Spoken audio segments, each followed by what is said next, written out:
The door was forcefully flung open and Rosa flew in with Maria. Is Genji-san or anyone here? Doesn't matter who, someone bring us a bath towel.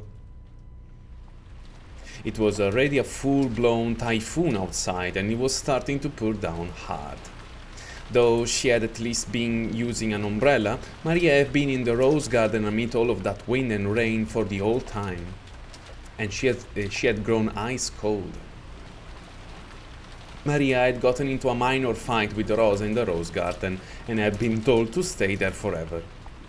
She had done as she was told and had continued to remain in that spot even after the rain started. Rosa certainly had gotten a little emotional and angry, but Maria's stubborn demands were probably more at fault. The cousins, who had unfortunately been witness to that exchange, were relieved to see the mother and child close to each other again. Solita cosa che succede in ogni episodio. Rosa toweled Maria head dry. Non sapevo nemmeno che esistesse il verbo toweled. Vabbè. She seemed overcome with worry that Maria might catch a cold, but Maria herself was nonchalant. Are you alright? You didn't catch a chill, did you? Maybe we should really go back quickly and get a change of clothes. Huh? I'm fine. And I'm hungry, so what is better than change of clothes? Ooh. She seems fine, Auntie Rosa. She's gotta be alright if she's got that much bounce. It's a really good thing she had an umbrella. I was thinking she might be soaked to the bone. The fact that she was holding on to an umbrella is one consolation at least. But Maria, even if you've got an umbrella, you have to get some shelter if it starts pelting down like this, got it? Little girls shouldn't ever let themselves get cold. It's alright, Jessica-chan. It's Mama's fault for telling her to stay there. I'm really sorry. I'm really sorry. I'm a good girl. Good girl for doing what Mama said. Stay there even it was cold. Stay there until Mama came. Yes. Non incoraggiarla. Dovresti dire quando la mamma ti dice qualcosa che ti fa male non farlo. Non dire sì, sei brava. You did exactly what Mama told you. You really did well. But next time, ecco, okay. But next time, even if Mama tells you to do something, you find some shelter if it starts raining like that, alright? Promise, Mama. Promise, Mama. Ooh. As Rosa gently held Maria, they joined their pinkies together and promised. Butler and the others could tell that by this bonding between mother and child, expressed to a single little finger, their warmth was starting to return to Maria's body. Kanon-kun, thanks for the towel. That really helped. Then, if you would excuse me. Kanon bowed with a blank expression, as though he had done nothing that required gratitude, then left the parlor. Alright, it's already dinner time. Let's all go together. Maria, you can even have half of my dessert too for being so good. Really, Mama?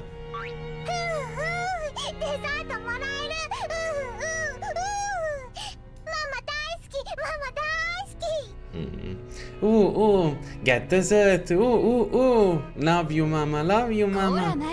Now, Maria, don't jump around. Mama loves you too, Maria. Love you, Maria. Love you.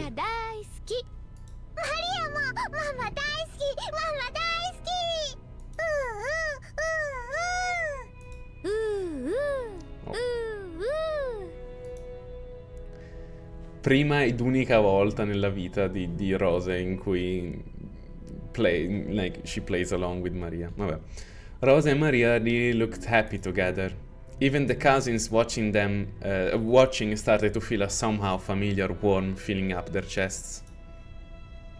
You know, that might be the age when you're on the best terms with your parents. It wasn't like that for me.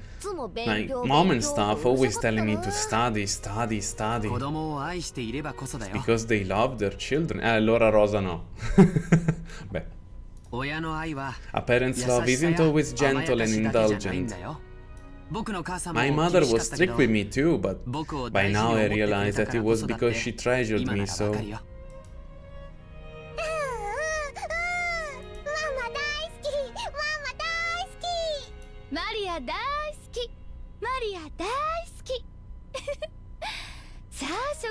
So, shall we get some food?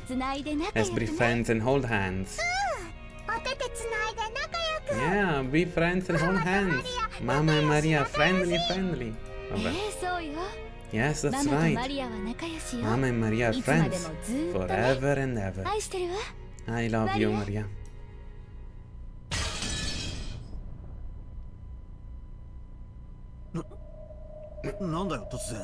The hell was that?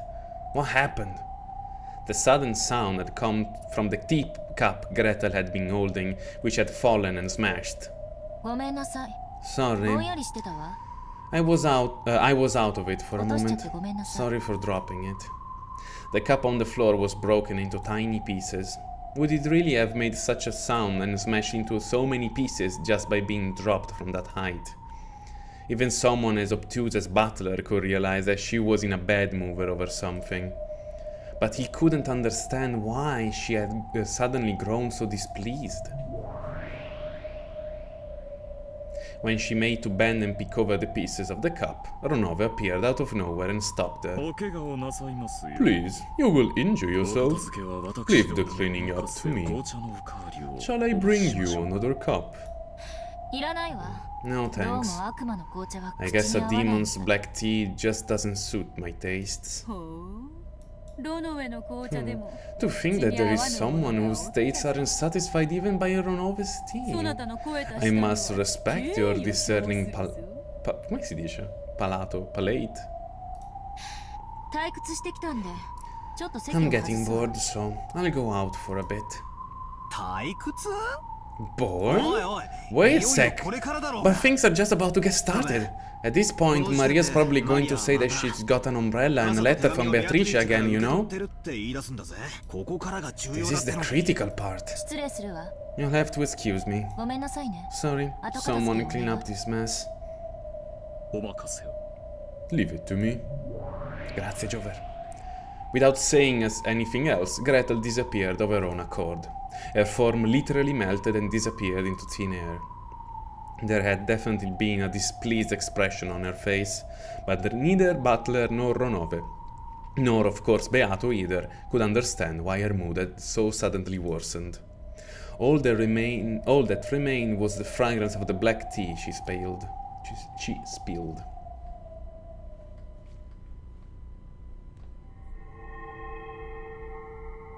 Oh. It felt very unpleasant. No, to be even more blunt, it made my skin crawl. Huh? Why are you so irritated, ENG? Why? Isn't it obvious? Not to me. Even Maria Onechan, with that blank expression on her face, irritated me. I held my... I held my hands palms up into the empty air, and in front of nowhere... Mamma mia. I held my hands palms up in the empty air, and from out of nowhere a single book landed upon them with a thump. It was Maria Onechan's diary. Even though there was no wind, the pages flipped and flipped without me turning them, and opened the door to Maria Onechan's world. Why do you think that I'm not happy, ENG? By thinking about it objectively. Objectively from your perspective, right? Are you trying to say that the truth is different for me and you? Truth changes its form depending on the observer, and observers from the future always override that form. Angel, what do you want with my happiness? The pages of the diary flipped through at greater and greater speeds. Then a brilliant light poured out from the depths of the diary, swallowing everything up and painting over it with white. Painting it all over with white.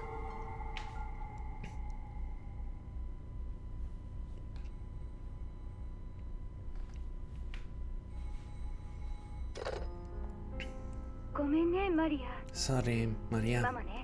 Mama has a mountain of work that needs to be urgently taken care of.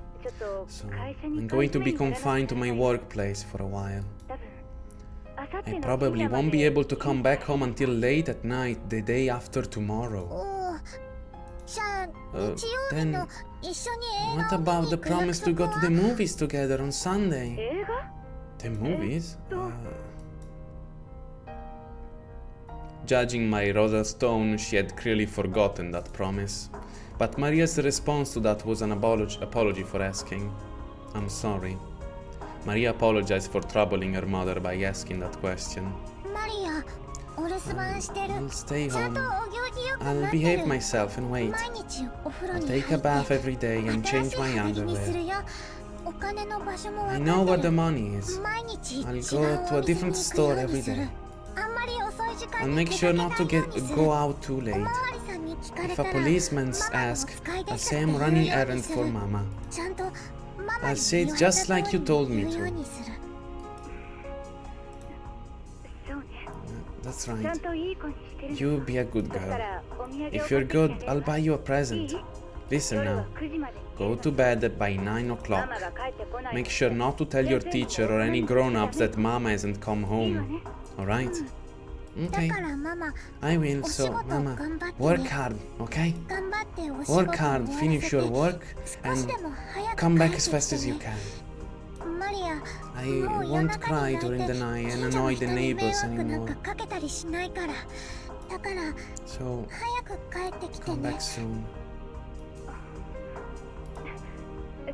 Well, I'm busy, so I'll hang up now. Be a good girl and wait patiently. Don't do anything foolish. See you. Click. Using a tone that indicated that she was wrapping up the call, Rosa hung up the phone without waiting for Maria's answer. Maria neatly set down the receiver and returned to the sofa. There sat the stuffed animal Sakutaro, who had been watching TV with her until a second ago. Sakutaro was clutching the remote control to the TV. She had turned off the TV temporarily because of the phone call. He looked like he was asking her to turn the power on again because he wanted to quickly get back to watching TV. Sakutaro, did you want to watch TV?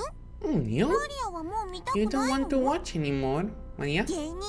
If the entertainers teams get all the questions right, they might turn everything around. Who are you? No, that's enough TV. Again, Mama's busy with her work and isn't coming home. Mama usually has a lot of overtime and doesn't come home until late. She has to socialize or something for work, so she comes home having drunk a lot of alcohol, even though she can't handle it. And with a pale face, she goes straight into the showers and then to bed. And even on the weekends, she says she has overtime or has to stay over and almost never comes home. This has been happening often recently, saying she has a big job lined up or something. The picture I did my best on during art class got laughed at by everyone, but I wanted Mama to look at it properly at least, but once again I won't be able to show her.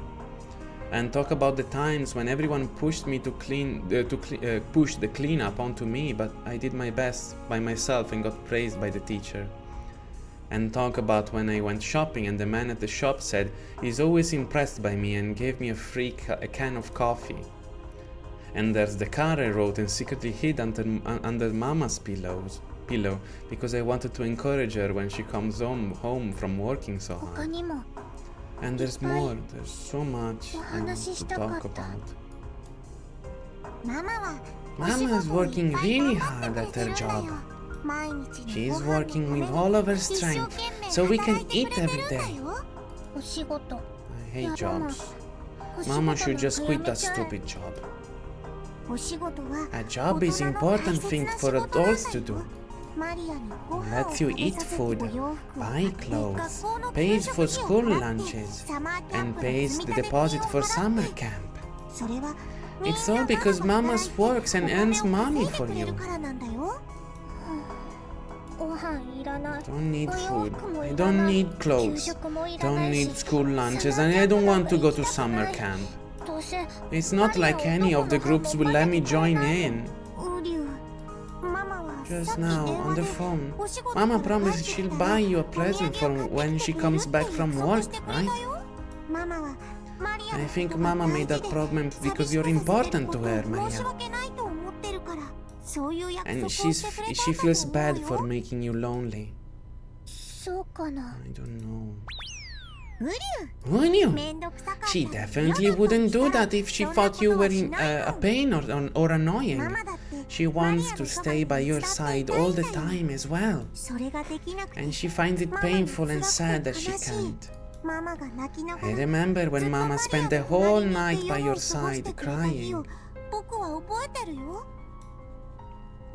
Yeah. I didn't understand why Mama was crying, but seeing Mama like that was so sad. And I couldn't do anything but stay silent by her side. I remember the last thing Mama said then. She said, "Thank you." She said that just by being by her side, you were her only ally in the whole world. Do you remember? Yeah. You're my only ally in the whole wide world, she said. Sakutaro set the remote on the table, curled up onto the sofa, sat on my lap and spoke to me while gazing into my eyes. I'm sure Mama's just like you, Maria. Where the designs Maria draws are the only ones laughed at by the clients. And her company is the only one that has annoying jobs pushed onto it by other companies. Mama is the president, so she has to take care of everything all by herself. And her company is the only one that never gets to join in with all the business of the other companies. You're Mama's only ally, remember? Even if you tell Mama to quit her job, in the whole wide world, where would Mama's ally be?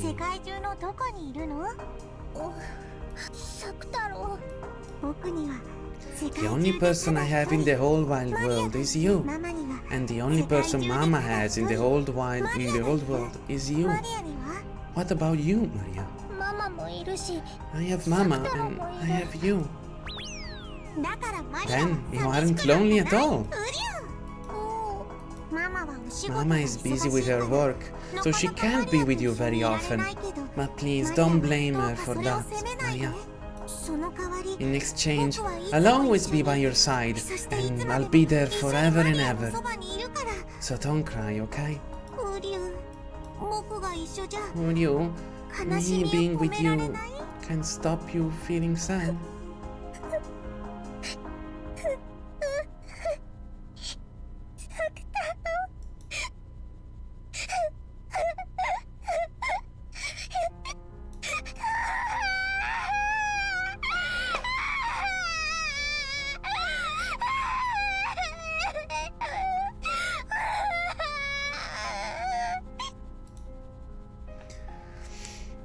From the holes in Maria's heart, which had been doing their very best to seal up, drops of sadness finally drip down.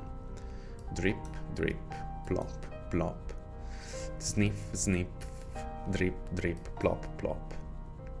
Even though weekends where Mama doesn't come home aren't that rare a thing, even though this night wasn't especially more painful or sad than any other, Maria's tears poured down.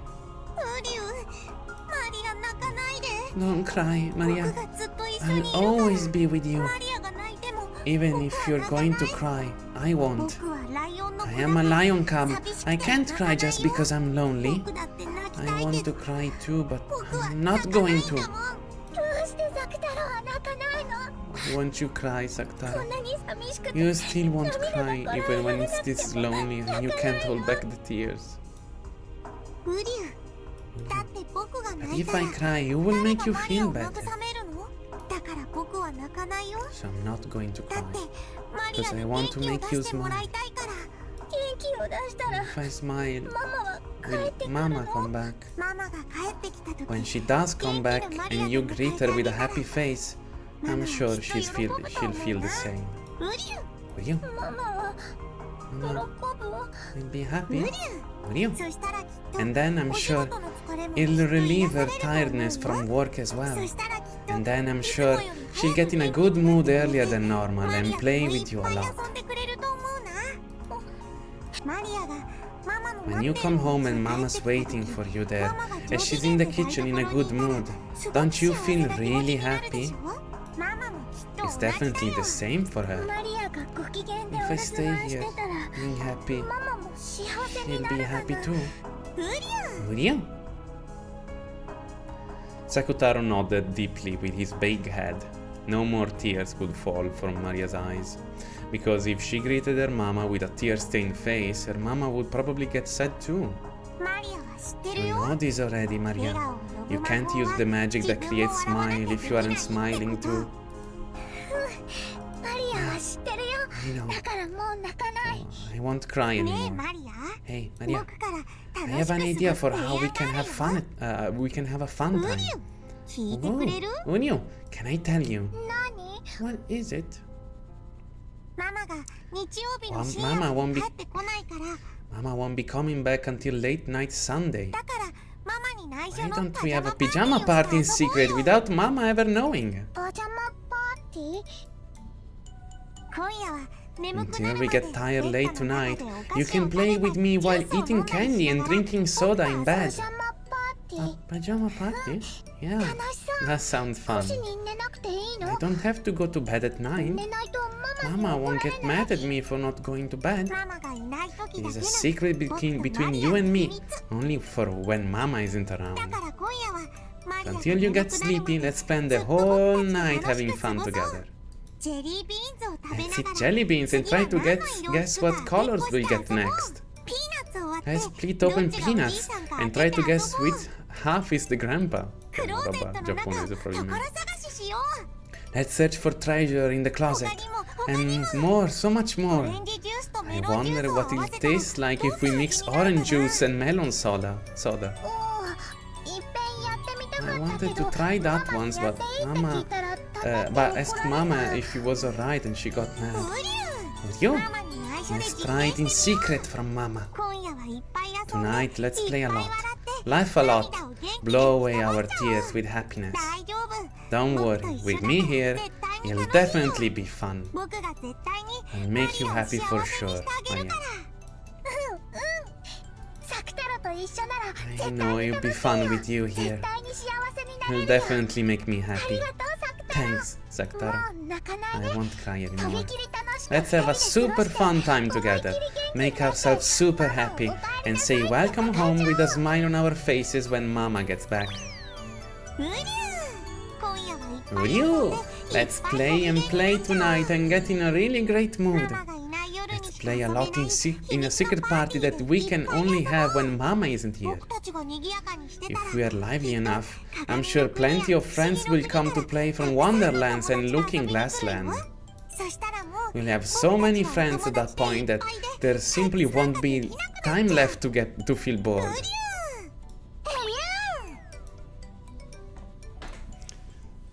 Cambio I guanti perché questi sono un po' stretti.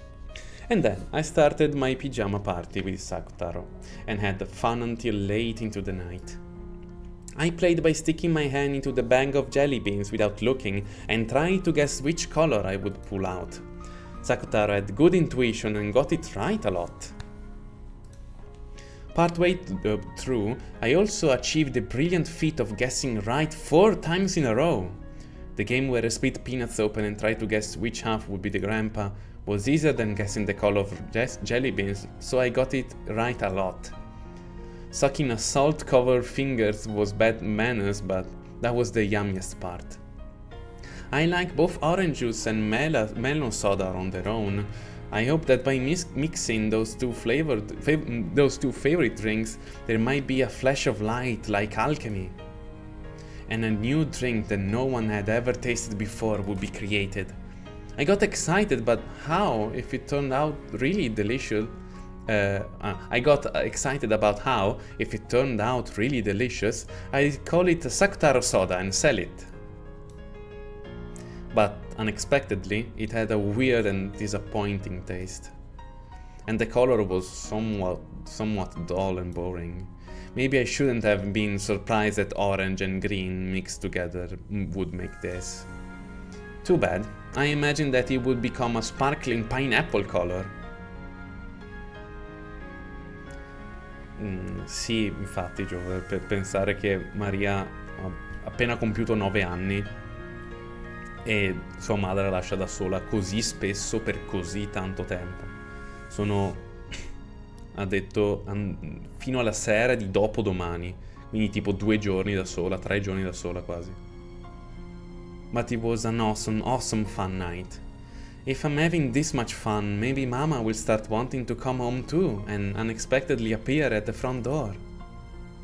So I got the feeling that Mamas might suddenly come home and went to the front door many times to check, but there was no way Mama would be able to come here when she was busy with work.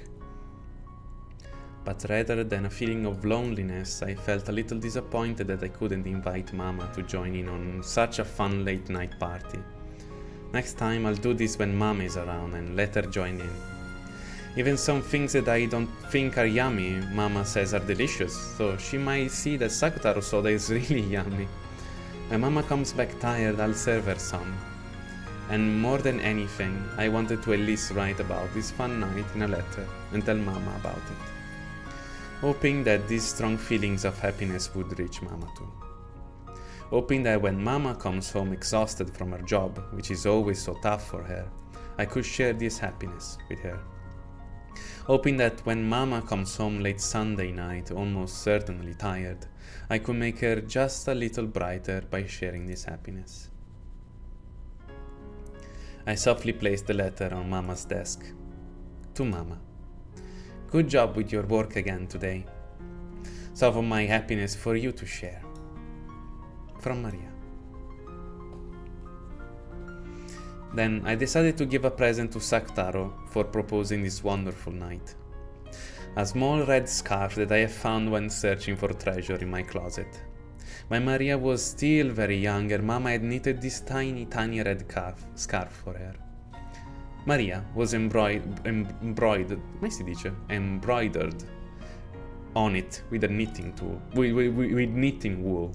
Oh, ciao Crono, buonasera. Scusami, sono un po'...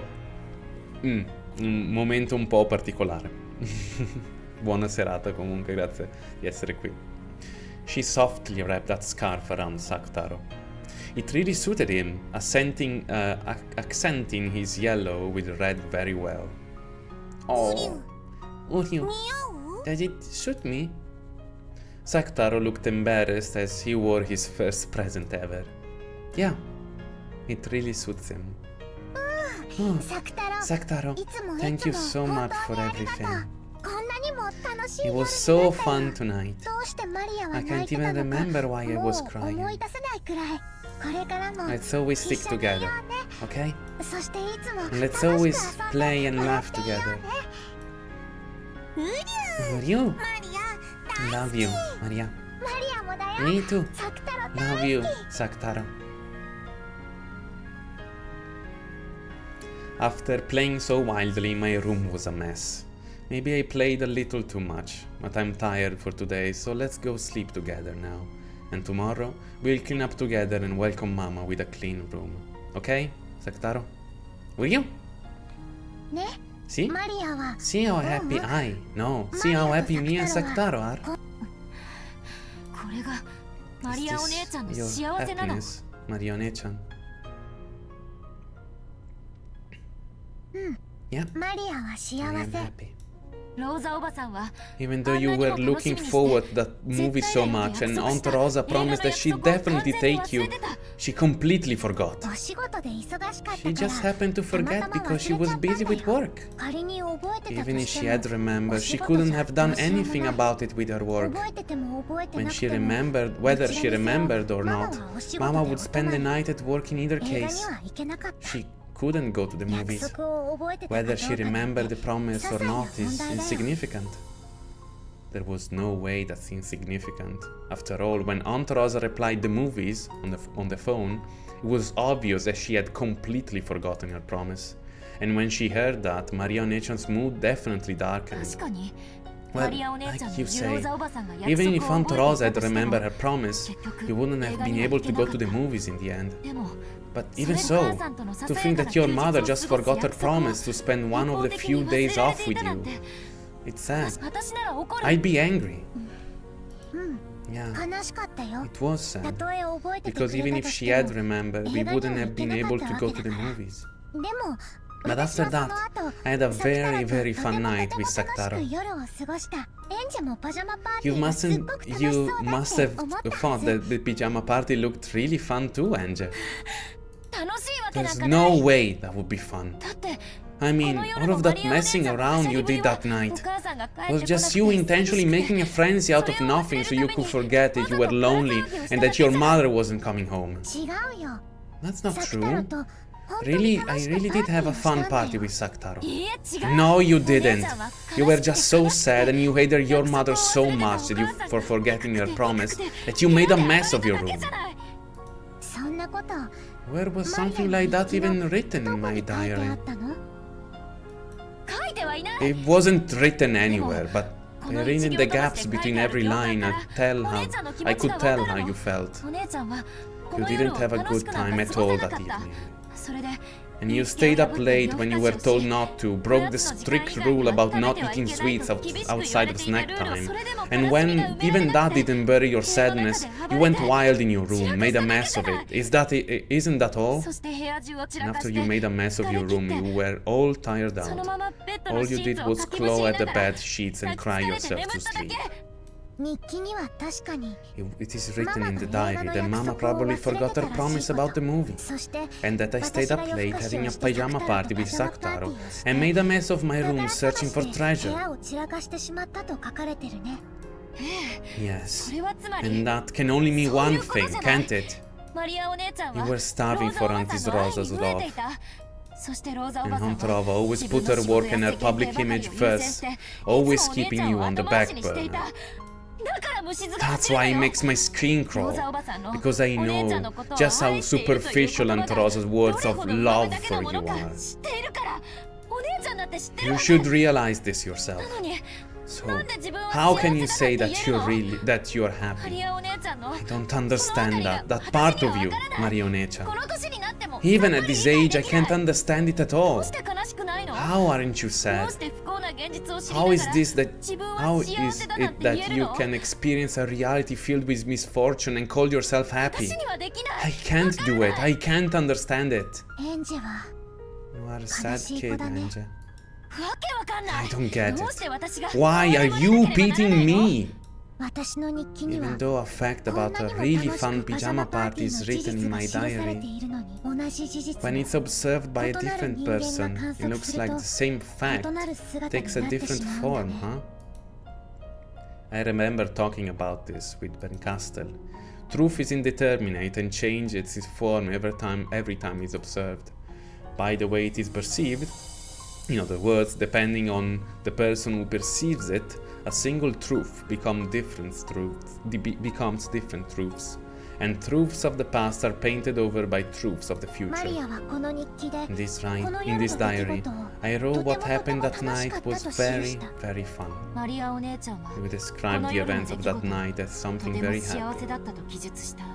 And yet, when you read the diary, you read the events of that night as very, very sad.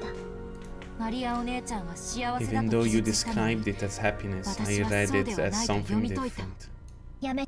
Stop it. This tells of a happy night. This is the truth of that night. Please don't take this happy truth and paint it over with a new and different truth. Does this make you happy, Maria-chan? Yeah, happy. That's why I feel sorry for you, because you can't feel happiness in the same situation. Both she back then and now have the same friendless and lonely situation. And ENG accepted that lonely truth as the lonely truth, but she painted over the lonely truth with a happy truth. Maria Ushirome Maria took the sad truth and changed it into happiness. That is the only and yet all too large difference between me and Maria-chan. At the same time as being unable to accept it, another part of me is jealous of that power. Yeah, that's right. It is power. With that power I was able to become happy. And without it, you can't. Power. What is it? I didn't know what to call that power either. At this point in time, at least. Eventually, I would be taught its true form. I'll talk about it later, on a later page. So then, late Sunday night, with a present just like she promised, Mama came back.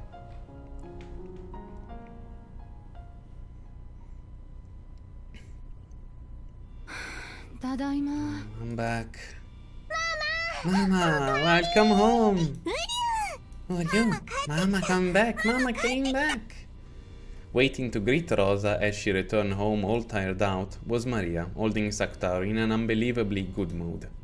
Rosa's worn out expression was surely due at least in part to actual fatigue, but also partially because she was sick and tired of having Maria cling to her and loudly whine and sob after being left alone in the house for a few days. However, when she was welcomed by an unbelievably happy Maria, and discovered unbelievably that her fears had been unfounded, Rosa couldn't hide her surprise. What's going on, Maria? You're in a great mood, aren't you? Is someone here? It was strange enough to make Rosa think that a friend might have come over and that she had come back home in the middle of them having a good time playing together. But there were no other shoes by the entrance. Even though Maria was such in high spirits, she was home alone. At first, Rosa was suspicious that this unexpectedly good mood might have some kind of unwelcome underlying cause, but that really was a needless fear, and it really did seem to be that Maria had actually stayed at home in a good mood. Even if Rosa's heart had been as cold and as hard as a rock, after being welcomed with a smile like this, Rosa started to honestly accept that smile, and a smile rose to her own face automatically. In that smile, you could see none of the weariness caused by being unable to return home for several days. Maria kept talking about what a fun time she had playing with her stuffed animal Saktaro. Rosa really hadn't imagined that stuffed animal she'd gifted her would be liked so much, and she couldn't hide her pleasant surprise. Oh, ciao Luke! Se vuoi dopo ti faccio un riassunto. I see. So you and Saktaro were having fun watching the house together. Well done, Maria. I have presents for you and Saktaro for being so good. Would you? Presents! Oh, I wonder what they are. Maria started jumping around with Saktaro. There were two presents. One was a Western cake assortment. It contained different kinds of Scotch cakes. It looked to be of very high quality, but Maria was more interested in the other one. The other one was an even bigger box and it was pretty heavy. Open it and have a look. They might become new friends for you and Saktaro. Who knows? Wow, what's this? Inside, laid there like chess pieces, were about 20 small ceramic animal figures. Squirrel, rabbits, small birds, dogs and cats. And they were all holding musical instruments. In addition to them was also a panorama-style background, A forest scene was drawn on it, like woodland animals were all gathered around a forest clearing, and they looked like they were having a good time. Rosa set it up on the table, and when she lined them up with the ceramic figures like chess pieces in front of it, it became a band of forest animals. Isn't it wonderful? I saw it in the store window and I was taking with it at a glance. This is a present for you for being such a good girl home alone, Maria. Ah, thank you, Mama. Isn't this amazing, Saktaro? Look how many more friends we have. It was just like you said, Saktaro. It was true, we had a fun and lively time, and we did get more friends. See? Didn't I tell you? Look, we have more friends. Look, we have more friends. Relieved that her gift had been appreciated, Rosa suddenly remembered that she was filled with several days of weariness. Mama, you really worked hard, so you should go take a shower. If you take a hot one, I'm sure your tiredness will go away. You want to take a bath? I'll choose what to put in the bath today. Thank you. But it's already late, so you get ready for bed. Mama's tired, so I'll go take a shower and go to bed right away. I have to get up early tomorrow. Yep, okay. Here, Mama. I'll take your coat off of you. No, really, I can do it myself. Thank you. Your coat is full of smells from outside. Oh, sorry, I dropped something. I'll pick it up, okay? When she had taken Rosa's coat, a receipt of a ticket stub or something had fallen out. It had been in Mama's pocket, and so it was probably important. Maria hurriedly picked it up. It looked like a ticket for a green car or the Shinkansen or something. Atami? Maybe it's that place famous for its hot springs. Just then, a razor-sharp sound shattered the warm atmosphere.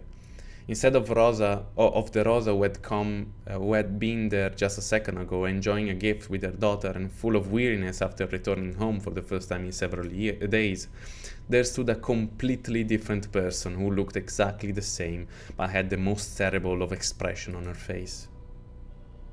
In her hand was the ticket stub that Maria had picked up. She had stolen it from Maria's hand in an instant. After a few seconds' delay, by the pain of her hand that had been hit and her mother's expression, Maria realized that she must have done something wrong. But she didn't know what she had done that had gotten her in trouble. It was probably because of that ticket stub-like thing. Was she not supposed to touch it? Even though she had tried so hard to welcome her mama with fun and happiness, she had touched something important to her without asking and had ruined that pleasant atmosphere. So Maria apologized immediately. Sì, li avevo disattivati, ma mi sono dimenticato. Di solito li disattivo per Umineko, ma mi sono dimenticato di farlo questa volta. Andiamo. Un secondo. Tanto ci metto un attimino. Devo solo andare qua.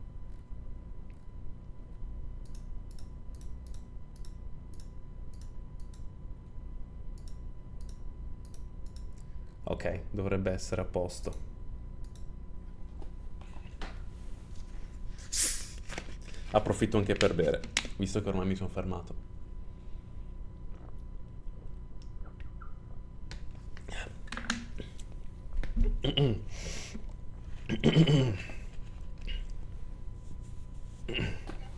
Ok. Sorry. Even though she must have heard those words of apologies, Rosa's expression actually darkened. Maybe those words had been undesired? Maria didn't know what to do and cautiously watched to see how her mother would act. Then, even though it should have been such an important ticket stub, Rosa crushed it up and hurried off to her room. Maria really didn't understand what she had done wrong. Must have done something I shouldn't have. That paper must have been something important for Mama's work. And I touched it without asking. You didn't do anything wrong, Maria. So, look how happy we are tonight as well. Yeah, happy. And when Mama takes a bath and clears her head, she'll go back to being the normal, nice Mama. So you mustn't worry about it. Will you? Alright, Mama's tired too after all. Mustn't worry about it. We were so happy tonight. Will you? Please stop. I can't bear to watch this. Angel, I think you're looking for happiness in the wrong way. You're the one who's wrong.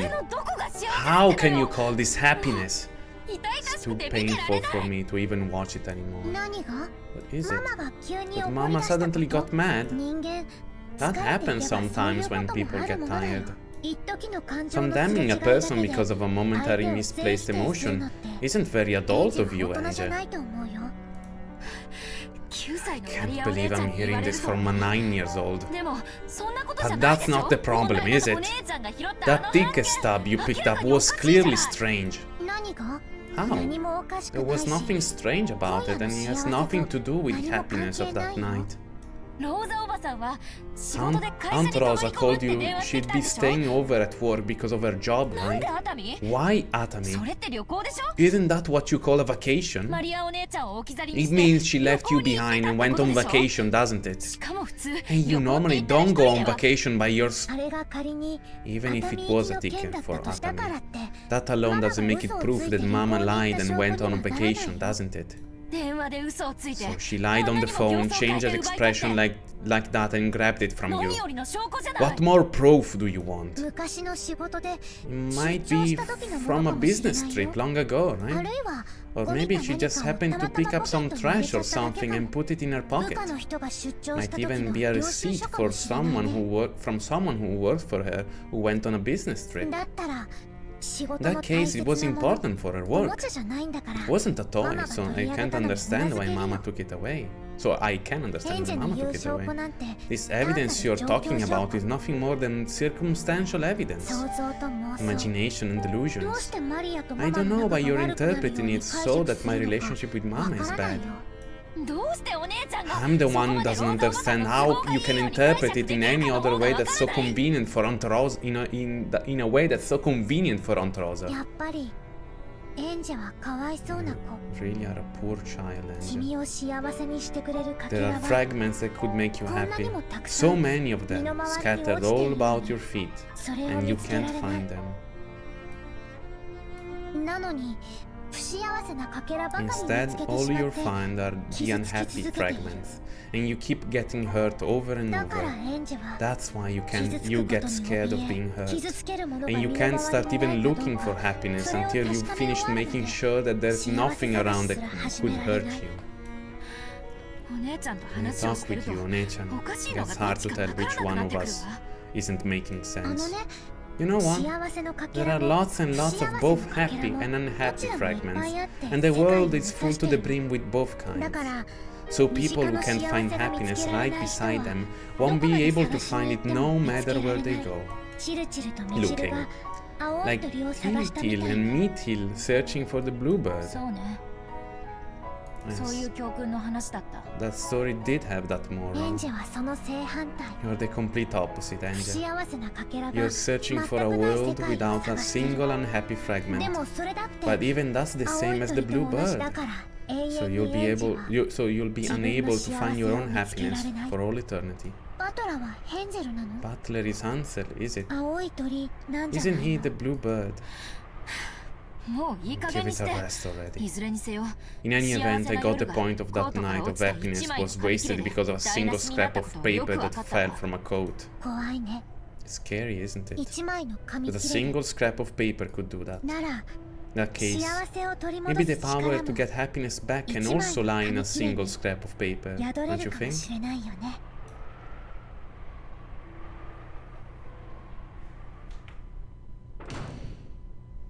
Just when she finally had been able to bond with Maria after so long, Rosa's face twisted with a mixture of anger, sadness, and a fierce self-hatred as she flew into her room and closed the door. Maria's sorry has stuck into her chest more sharply than any knife. Then she noticed a cute envelope placed on her study table. It was probably something that had come with the girls' magazine. To Mama. Some of my happiness for you to share, it said. She took it, hesitated, opened it, and read what was inside. Then, after dotting the surface of the paper with 2 large tears, she flew out of the room, hugged Maria from behind, and she headed for the bathroom, buried her face into her daughter's back and cried, and realized that she was the one who should truly be saying sorry. She apologized to her, and when Maria asked why, she gave no answer. See? It's already made up. A little thing like that was absolutely nothing to worry about, because of the friendliness between Mama and me. Her happiness is too painful for me. I do understand your feelings, more or less, ENG. Until I realized my power, even I was just like you, sorry child who could only find fragments filled with misfortunes. What is this power? This power that I don't have, but you do. And you're saying that me not having it is the reason I have misery and you have joy. Just what is this thing that you can describe except with an abstract word like power? Yeah, that's what you want to know, isn't it, ENG? That's why you've been reading my story all this time. Of course, I'll teach you the secret to that power. And I did teach you about it long ago when you were little, you know? Did you forget? Don't worry, you'll be able to remember. No, she will teach you. She? Who's that? I'll teach you in Maria's place. Beatrice. That power that Maria has, but you do not. Yeah, the power I have, but you do not. That is magic. Maria and Beato said it together, and then they started giggling because they said it at the same time. It was an innocent behavior which seemed somehow unlike Beato.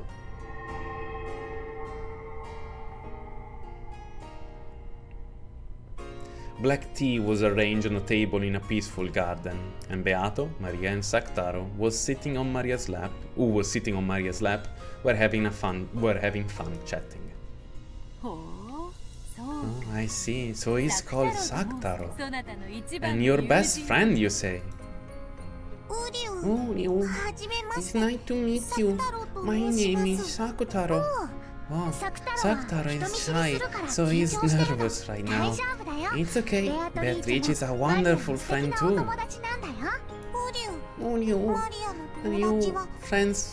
Are your friends my friends? Yeah. Then I'm Beatrice's friend too. Yeah. Maria, do things like this happen frequently for you in your everyday life? Oh? Things? Is breathing a soul of magic into inorganic matter and giving it life in this way a commonplace practice for you? Oh, Sactaro isn't inorganic matter, he's a lion cub. Stuffed animal makes for an excellent vessel. Therefore, when it is spoken to by an innocent child without toxin, it is not uncommon for a spirit to take up residence within in an attempt to respond to them. According to Beatrice, when a child plays with dolls, the dolls sometimes gain an actual will and converse with them, in rare cases even moving on their own. However, the power that they can imbue into such a vessel is very weak due to their innocence, even if a tiny bit of toxin from a human's common sense gets involved and tells them that there's no way a doll can talk or move, it instantly reverts to being an ordinary non-speaking doll. However, this Sactaro stuffed animals of yours is different. No, Sakutar is a stuffed animal, but it's not just a stuffed animal. Oryu! Lion cub! Ga. Oryu! Sakutar is a lion cub, but he's still a kid, so he can't go gao. He can't say gao sometimes. Beatrice let out a sigh of admiration as she gazed at Maria, playing around with Sakutar on the table loaded with tea. Oh, incredible. This Sakutar with a core of cloth and cotton vessel has completely manifested into the human world. He has his own character, talks with his summoner freely, and even moves by his own will. And what is most surprising is that you did not summon him by name as a being from another world, but created him out of a sea of zeros. After that, Maria boasted to Beato that Sakutar wasn't their only friend, and that when she went home, there would be plenty more of them. She claimed that there were other similar stuffed animals and dolls who, like Sakutar, could talk and move of their own will. It was something natural to Maria. It was natural for stuffed animals to talk, move, and become her friends of their own free will. When she heard Maria speak of this in that way, Beatrice, as a witch, felt a respect bordering on awe. Maria, without a doubt, that power of yours is magic. Is magic? But I'm still a witch apprentice, so I'm not able to use magic yet. Not so. It is magic indeed. You may be an apprentice since you are unable to use its full awareness of in full awareness of that fact. But even so, what power this magic has. The manifestation of your friend Sakutar is excellent proof of that. Manifestation? In your case, it may be fitting to call it creation. A piece of inorganic matter that would have no soul at all, in another hand, has a soul imbued into it through your magic. Furthermore, you are using strong power to keep it tethered to the human world. In this era so filled with the toxin that denies magic, maintaining the magical power necessary to manifest a being to this degree that it can exist as an independent life form is not easy even for me. It isn't hard to create soulless being in any number. However, creating a being with a soul is very difficult. Beato declared this definitively. I don't really understand what you're saying, Beato. You're saying Sakutar is amazing? I'm saying that you and Sakutar both are marvelous. You may feel proud. Yes, that which Kinzo desired above all else seems to dwell most strongly within you. I don't have a clue why you're praising me so much. Right, Sakutar? What is truly admirable is not only that you have caused a soul to reside in a stuffed animal, it's the fact that by that act, you have changed your own worldview. Your power to create something from nothing is beyond exceptional. It is simple to make 100 from 1. However, creating 1 from 0 is not easy. When you become a full witch, you may not only be a match for me, but even grow into a great witch that I must acknowledge as a superior.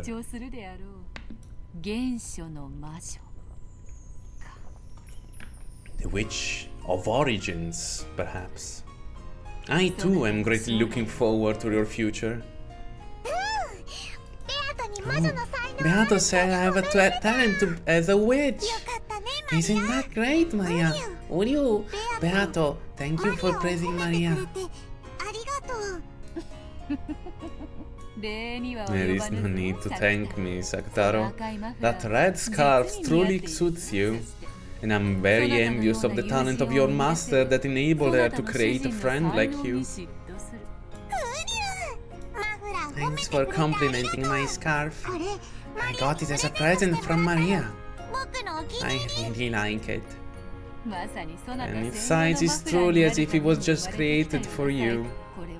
Yes, in light of this, I see that I must also give my new friend some kind of present.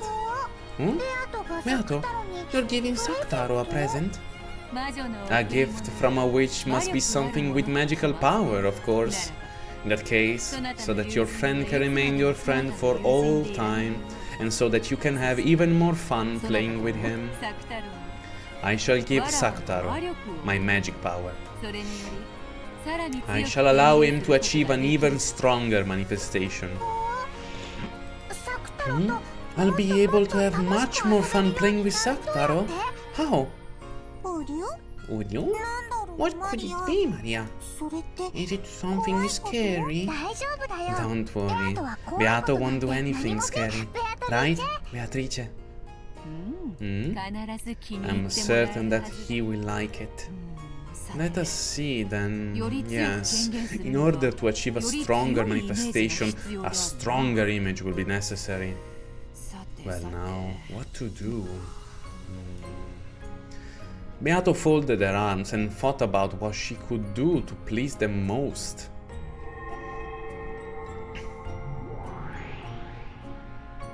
And at that moment there appeared the form of yet another witch. It was Beato's master, Virgilia. Virgilia truly was a great witch.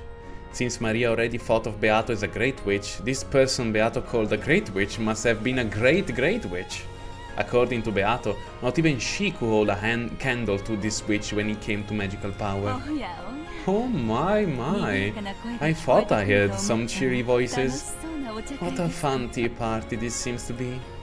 Oh, master. Perfect timing. I want you to take a look at this lion cub. I heard he's Maria's new friend. Oh, what an adorable little lion. I wonder if he can greet me. Hello, nice to meet you. Oh, Uryu, I am Saktaro. Saktaro got back down from Maria's lap and greeted Virgilia with half of his face poking over the edge of the table. He seemed to be very nervous since this was a witch that even Beato called master. Oh, what a lovely name. As a reward for being such a good greeting, here's a sweet for you. After waving her hands about, Virgilia held the palm of her hand upwards and made a movement as though lightly gasping for some air. Then she held that closed fist out in front of Saktaro. And when she opened it, there lay one of those individually wrapped cough drops. Uryu? It's candy, Maria. Oh, wow. Oh, isn't that nice, Saktaro? Make sure to thank her. Uryu, thank you very much for the candy. Wow. Even though Virgilia was a great witch, and she still treated a stuffed animal like Saktaro to an elegant greeting. Still, Master, cough drops? Are you someone's granny or something? Can't you at least pull out some strawberry milk candy? How mean. Perhaps I won't give you candy anymore. Sorry. Well then, Maria, take out your grimoire. And of course, your writing tools. Oh? Okay, in taking it out, are we writing something? Oh, what's happening now? I will use a magic I learned from you, Master. Magic to make a resident of another world manifest into a vessel. I think that by applying that, I may be able to further strengthen the power manifesting these friends of Maria's. I want to give that as a gift to Maria and her friend. I see. It shouldn't be that difficult for a being that has already manifested. It seems like it will turn out to be a wonderful gift. Well then, I shall offer what modest help I can. If you shall be signing for this magic personally as witness, Master, that is greatly encouraging. Rejoice, Maria. This shall be a wonderful gift. Uryu? What's happening? It isn't scary, isn't it? Is it? I don't know, but I don't think it's scary. Wonder what it is. Exciting, huh? Beato borrowed the grimoire from Maria's handbag and majestically riffled through the pages. Then, finding an empty page among those with magical circles drawn onto them, she flattened the book out. And after staring at Sakutaro with a smirk, she suddenly started darting her pen across the page. It was something like a written proclamation made by witches to a higher order world. Magic, which would truly take effect by Beatrice writing it and Virgilia giving her signature as a witness.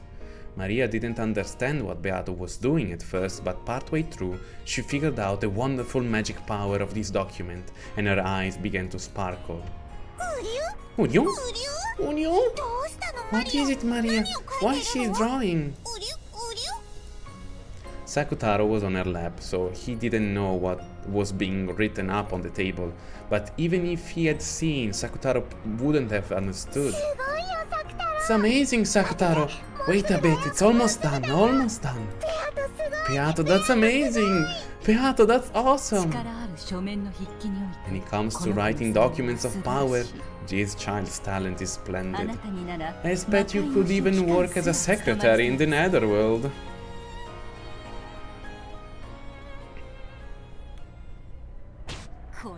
How is this? It should be passable. After she completed the thing she had been so intensely concentrating on, Beato looked over the document again from a distance. It seemed she was fairly satisfied with her work.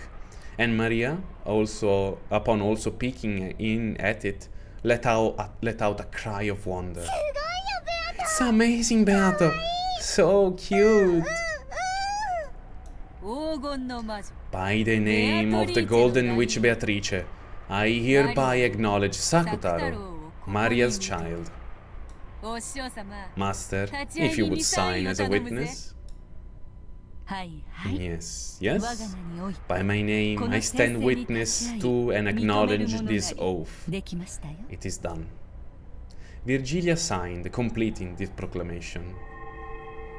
It was a powerful document that proclaimed to the beings of higher world that Sakutaro had most certainly manifested into the human world.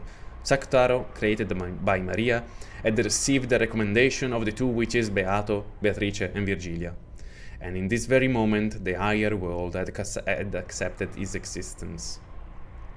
This was the great magic of manifestation. According to Beato, it was apparently an incredible stroke of luck that Virgilia had been there, because that power residing in the proclamation would change drastically depending on the number and the ranks of the witches signing it. Virgilia in particular had many friends in the higher world, so her signature gave the proclamation a power with which Beato couldn't even compare. By this proclamation I accept thee, Sakutaro, as an individual with thine own sense of self, and I welcome thee as a friend in accordance with the Treaty of Mariage Sorcière. Non so come si pronunci perché è francese. Aspetta, vediamo. Traduttore francese-italiano. Ok? Mariage Sorcière. Mariage Sorcière. Ok. Mariage Sorcière. Ok. And I welcome thee as a friend in accordance with the Treaty of Mariage Sorcière. Henceforth, Sakutaro, thou art our common friend. And as a gift, I shall bestow upon you a form appropriate to that status. Accept it. With the grimoire still open to the page with the proclamation, she turned it around and handed it to Maria. Maria showed it to Sakutaro on her lap. When Sakutaro beheld that proclamation, in his body made of cloth and cotton, he felt something hot and bright beginning to dwell. Even as he looked around, nervous at this sensation that he had never felt before, that power strengthened, and eventually a bright light completely swallowed him up.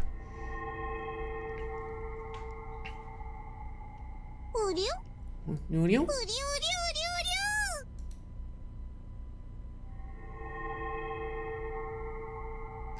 Ah! And when that light disappeared, there, Maria's friend Sakotaro held a new form and existed. You're so cute, Sakotaro. Really cute. Urio? Does it really suit me? It isn't embarrassing. It's a very lovely form, Sakotaro-chan. I felt that scarf was his charm point, you see. And the ears. Animal ears are so nice indeed, truly cute. Allow me to nibble at them later. Thank you, Beatrice. Thank you so much for the wonderful present. There is no need for thanks. It is merely an expression of my respect for your wonderful magic and your friends. And now that you have reached this level, it would not be odd for you to graduate from an apprentice at any time. Starting today, I shall initiate you in even newer and more fun forms of magic. From this point onwards, you may call yourself Maria, the apprentice witch of origins. What's the witch of origins? It is the title of a witch who seeks to become a creator. Right now you are just an enchanter, possessing only enough strength to breathe magical power into the small objects around you. But after 1,000 years of training, it's not unthinkable that you could create not only your own system of magic, but even a galaxy. Talent of a witch of origins is very rare. Even though everyone has it when they're young, no one can continue to hold on to it. This title is also proof that you have not lost your untainted heart. Witch of origins, wow! I'll become one. I'm the apprentice witch of origins. Maria, that's so cool. The witch of origins, wow, awesome. Urio. Eventually, you will be able to call yourself by the title of a full witch, Lady Maria, the witch of origins. It may be a good time now to give not only Sakotaro, but you as well, an appearance fitting for your rank. There, I shall give you a proper outfit for one who, while an apprentice, is worthy of calling herself a witch.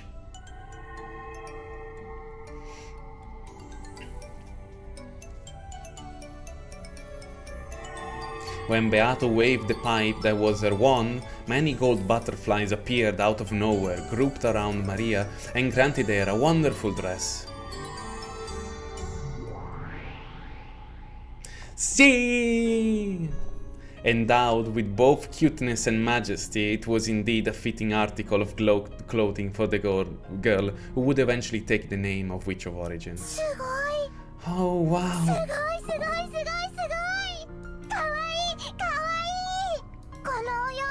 I want to show this clothes to Mama too. Can't I? Full dress of a witch must not be shown indiscriminately. Such a thing is worth more if you reserve it to those most grandiose. Mamma mia. Such a thing is worth more if you reserve it for those most grandiose occasions. And then the great witch, the witch's apprentice, and their new friend Sakotaro had a lively time enjoying their tea together. Allora, un secondo perché ci sono due nuove descrizioni. Eccoli qua. Lady Maria.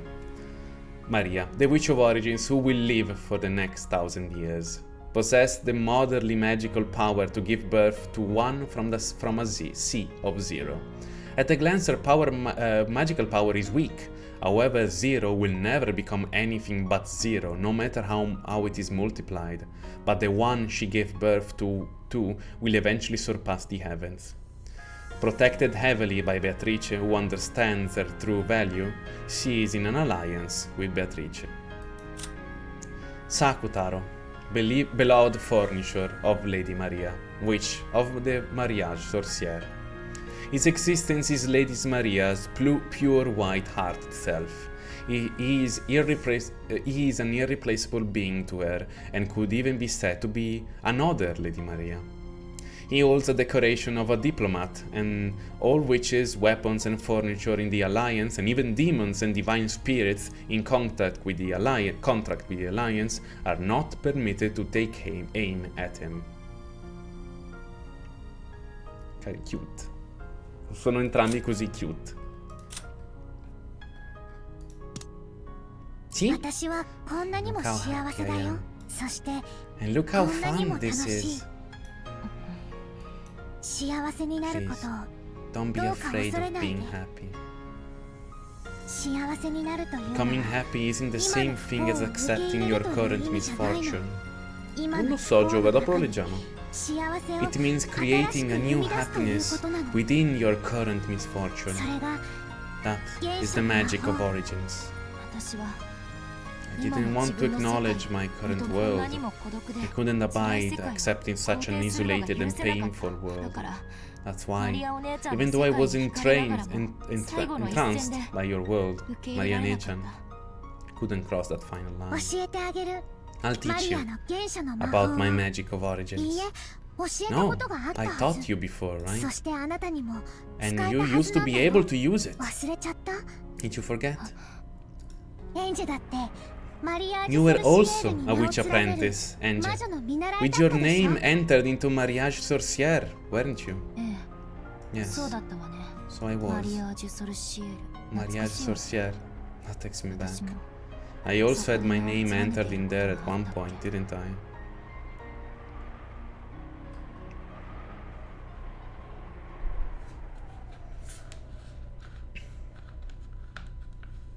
Ed è finito, adesso leggiamo 15. The World of 12 Years Later, October 1998. Mariage Sorcière.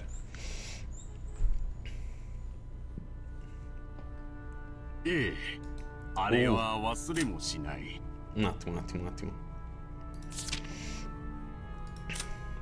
No, questo non l'avevamo letto. No.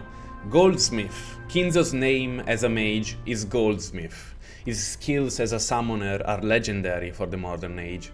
In terms of summoning ability, there are times where he surpasses even Beatrice. However, he is very mismatched, and while he does excel in some areas, he is fatally lacking as a mage in others. He cannot even perform the trifling magic to reheat a cup of tea, yet he can summon demons capable of using magic to boil the oceans. His system of magic is his own, and he has its origins in mathematical miracles. Beatrice later reworked her own system of magic based on this. Okay.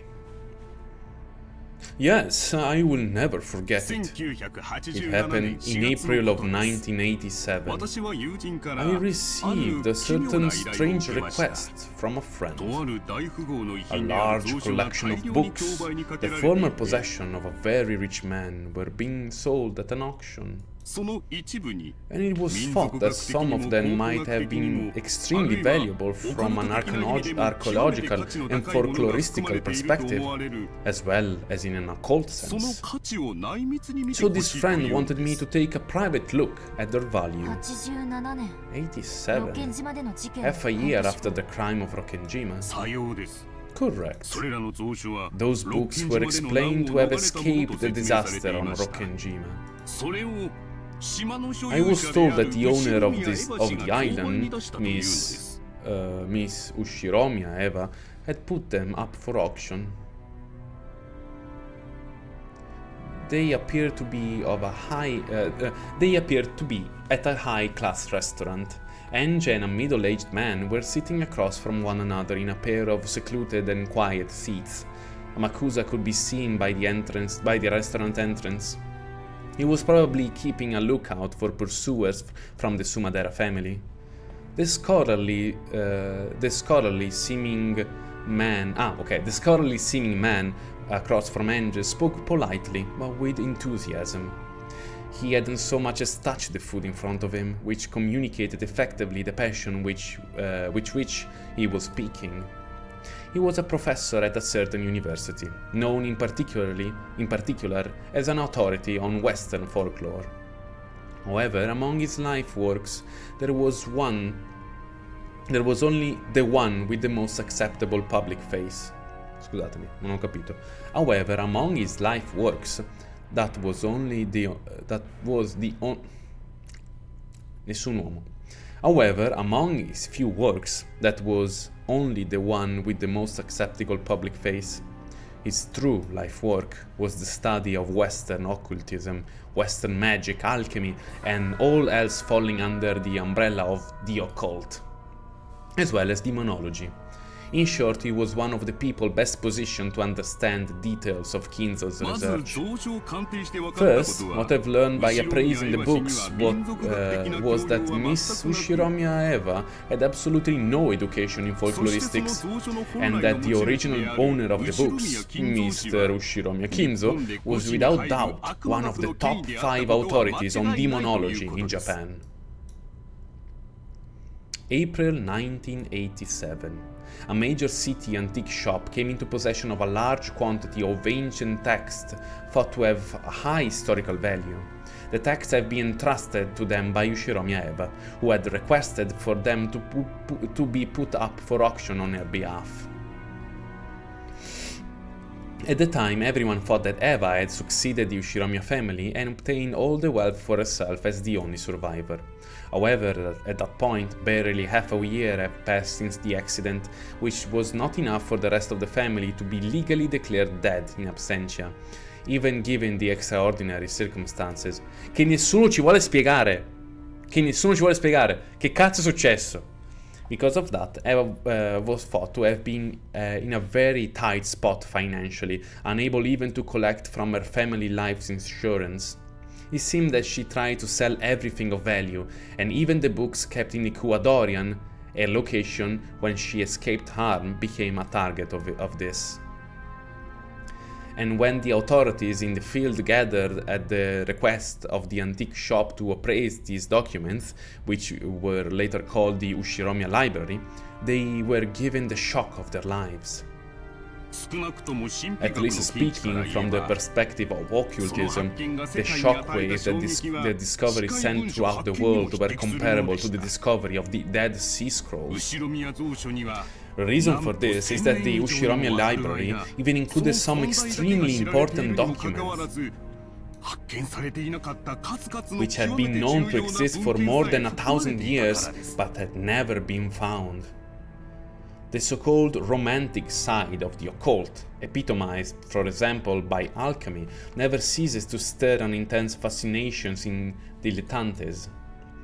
Even now, it is whispered that in various places around the world, a great number of magic books of historical value might be in secret possession of very wealthy lovers of the occult, unannounced to the public. The prime candidate for this are said to be the items such as Leonardo da Vinci's notebooks, which are particularly popular among dilettantes.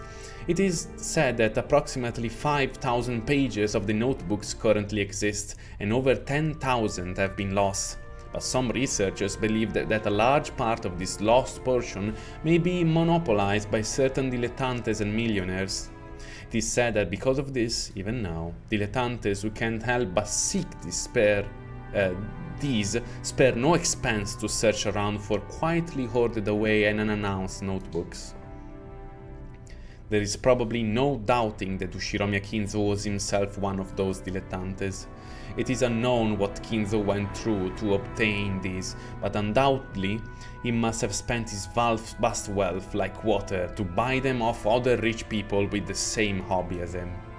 The discovery of that huge number of books at the end of the 20th century, books so valuable the dilettantes were filled with the desire to hoard them away, and their subsequent release to the public gave the entire world a massive shock. Due to this accident, the name Rokkenjima became known across the world. At the same time, the world also received a shock at a very high probability that, due to the accident of Rokkenjima, a large amount of undiscovered books of even greater value had been lost. Professor Otsuki, a professor at a certain college well known as an authority on the study of Western folklore, also famous as a hobbyist researcher of the Rokkenjima witch legend and as one of the witch hunters. The witch hunt is primarily focused on the straining of the occult superstitions to explain the truth of the Rokkenjima crime rather than doing so scientifically, and its dilettantes and enthusiasts of the mystical primarily view it as a type of mental game. After that discovery, the names of Rokkenjima and the Ushiromiya library were certain to remain in our memories for all time. Our memories. That hour probably meant the occult neck of the woods with the same hobby as Kinzo. The incident caused the name of Rokkenjima to develop an important meaning within the world of the occult. Certainly, there had been a lot of reporting about the accident on Rokkenjima, but it hadn't been on an international level. However, this incident circled the globe, taking the image of Rokkenjima as a small island in the Izu archipelago and painting it over as a demonic island with a mixture of riddles, suspicion, mystery, and the occult. In other words, until Kinzo's library was leaked to the public by Eva, Rokkenjima had been nothing more than a nameless island that no one thought twice about, and definitely hadn't been a witch's island. However, when knowledge of the Ushiromiya library spread across the world, Rokkenjima's image immediately took on an occult twist. And so, what happened next was the matter with the message bottle. It is what turned the island into the witch's island. A nameless island in the Izu archipelago began to transition into an occult island, and then into the island of the mysterious witch Beatrice. You could say that, lacking either the Ushiromiya library or the message bottle, the Rokkenjima witch legend would never have been established. A message bottle. Yes. A form of communication to an unspecified target by throwing an empty bottle with a letter sealed inside into the sea.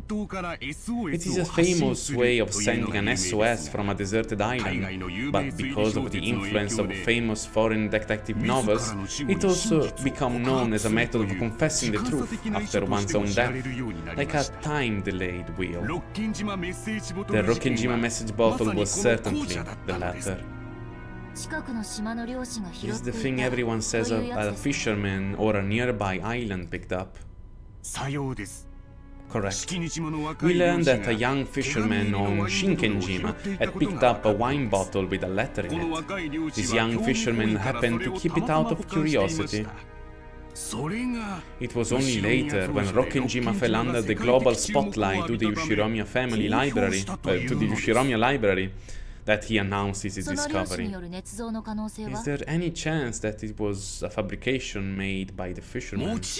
Of course, we weren't able to deny that possibility. The notebook pages on the wine bottle had the signature of a certain member of the Ushiromiya family, a girl named Ushiromiya Maria. However, from the handwriting found in her former belongings, it was ascertained that the handwriting in the letter belonged to a different person. A different person's handwriting. Correct. At the very least, I believe there can be no doubt that it was written by a person more skilled at writing and at a greater age than her. There was a very high likelihood that it had been written by someone else using her name.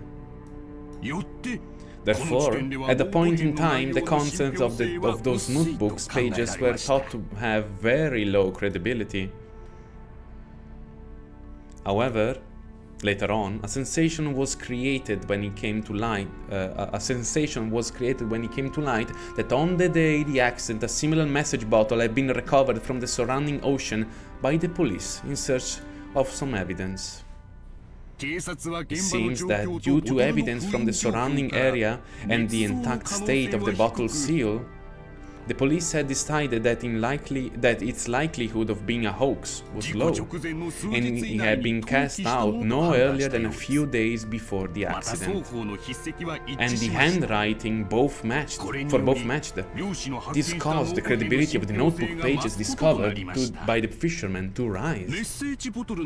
As for the message bottle's contents, magazines and the like seem to have been reporting of that repeatedly, but do you require an explanation all the same? No. I know about it more or less. Several sheets of notebook paper had been stuffed into each of the 2 wine bottles. There were extensive accounts written in a diary-like fashion by some unknown person calling themselves Ushiromi Maria, of the events of the day and the accident and the day before.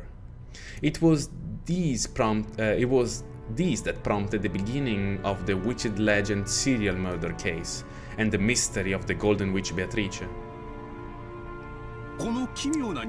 These bizarre diary-style accounts described the Ushiromi family members, pinned them to the island by the typhoon, becoming caught up in a ritual for the resurrection of a witch, and being killed one after another in inexplicable ways.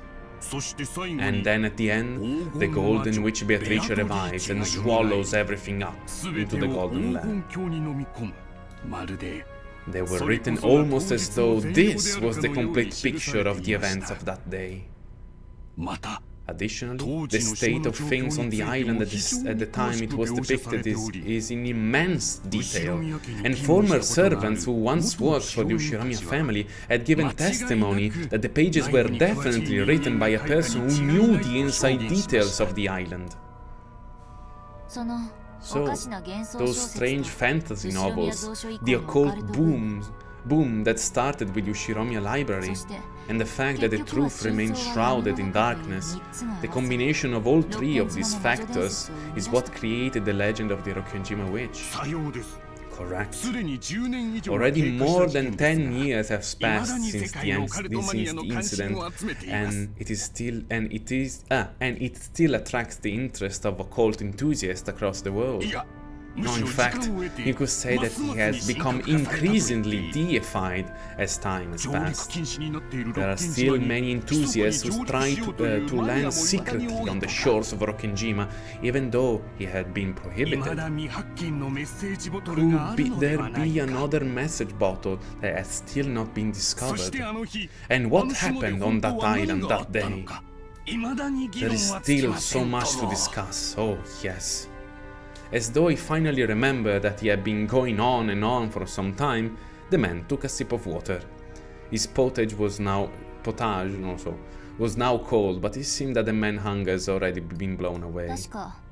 If I remember correctly, I heard that the fishermen pages and the police's pages had completely different contents.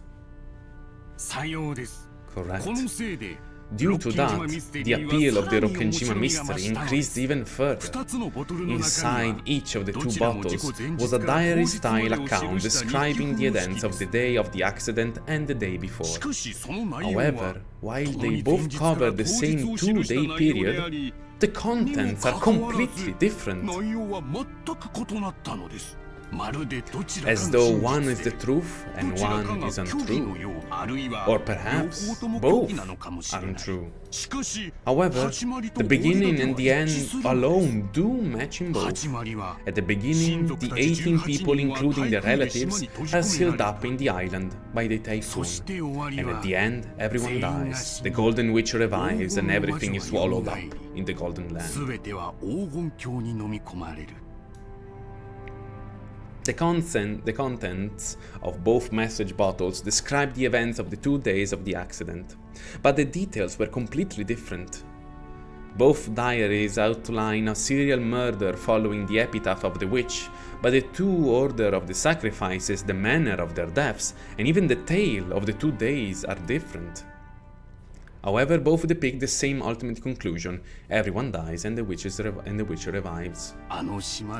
Since the only survivor, Miss Ushiromiya Eva, remained silent about what happened on that island, the events of the entire 2-day period are shrouded in darkness. These 2 diaries presented not just one, but 2 theories to wipe away that darkness. You could explain those 2 days with either diary. However, we don't know which one is correct, or even if there is anything correct contained within them. Schrodinger's cat box. If it is denied, even fiction can be truth. Through the media, those notebooks, if it isn't denied, even fiction can become truth. Through the media, these notebook pages had of course been shown to Eva as well, but in the end, she never broke her silence. Who sent the message bottles and why? Do you remember the magazine that put together a special issue for the crime's 10th anniversary? They covered that question in extensive detail. It seems that their theory is the one that garners the most support today. But it is rather dull. What happened on the island that day? Concerning this question is the real thrill of the witch hunt. Witch hunt? Yes, the Rokkenjima witch hunt. It's the name of a group of enthusiasts endeavoring to explain the truth of that crime from an occult perspective. From the Ushiromiya library to the mysterious 2-day period, the legend of the Golden Witch and more, discussion of the mysteries that surrounded the Rokkenjima is flourishing even today among enthusiasts. For the 10-year anniversary, an international convention was held in New York. I was there participating as well, representing Japan. I was able to have a variety of interaction with zealous overseas witch hunters. Witches are very popular category among overseas. The age span of participants was truly vast, stretching from elementary schoolers at the bottom, all the way to famous cultural figures at the top. Even in Japan, in recent years, we finally... You probably don't need any more explanation, but he is one of the most famous Rokkenjima witch hunters in Japan. After that, he kept continuing on excitedly all by himself, even though I never asked. Angel gli fa... Angel gli ha fatto veramente. Don't care, didn't ask. As I swirled the thin film of my potage with my spoon, I shrugged my shoulders and sighed. Maybe it really had been a waste of time to research about the message bottle. No, if there was one thing I've gotten out of this, it was the knowledge that those pages, supposedly written by Mario-nechan, had actually been written by a different person faking her name.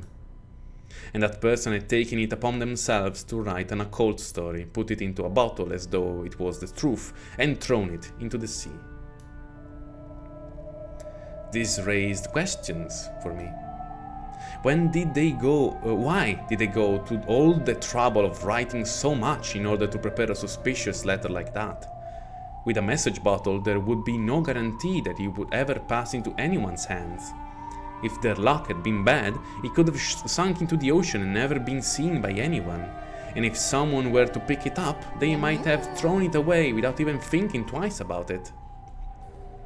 Bevusi. Why did they entrust their confession of the truth to the sea in such an uncertain method?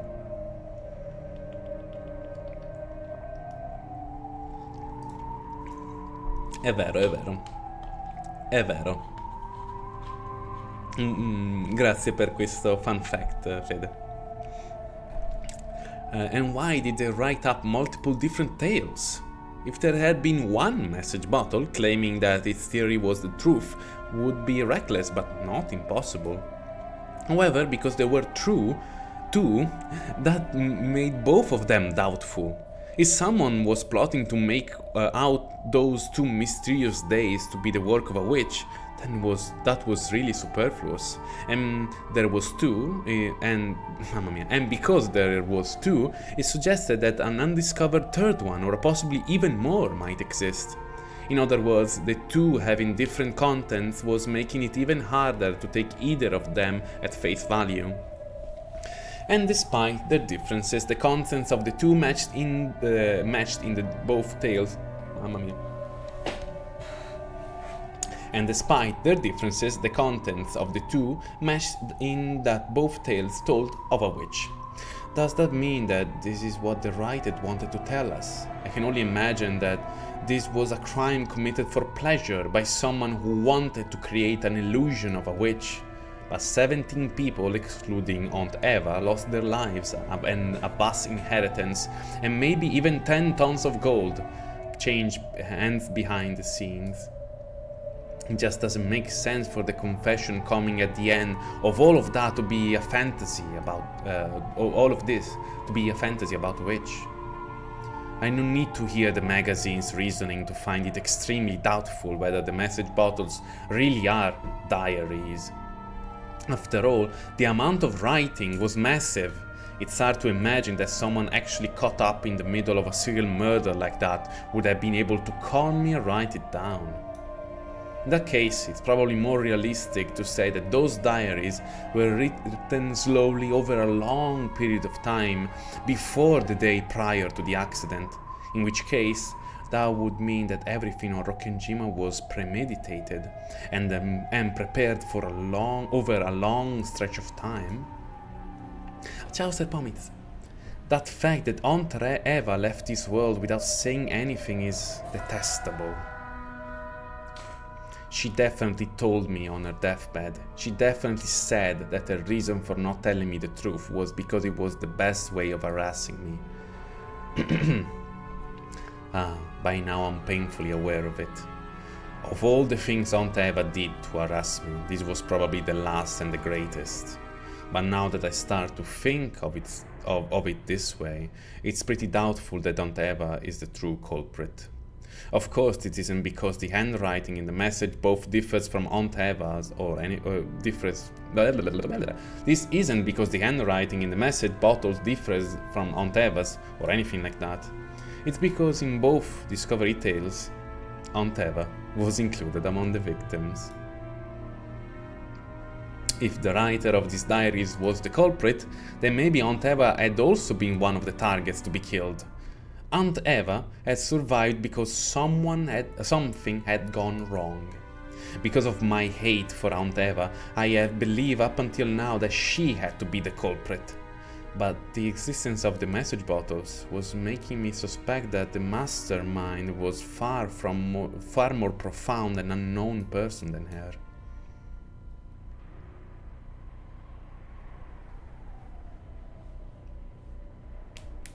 I looked at the clock. I'd asked everything I wanted to. Time to go. As he continued to speak fervently, I volunteered that I wanted to bring this discussion to a close. He seemed to be aware that he had gotten excited and talked too much, so he accepted this without resistance. Thank you very much for today. I'm glad to have had the opportunity to hear your valuable stories. No, it was truly a joy to be able to welcome a young lady as a new friend of the witch hunt. I have many precious documents that I couldn't show you because of this change to a different venue.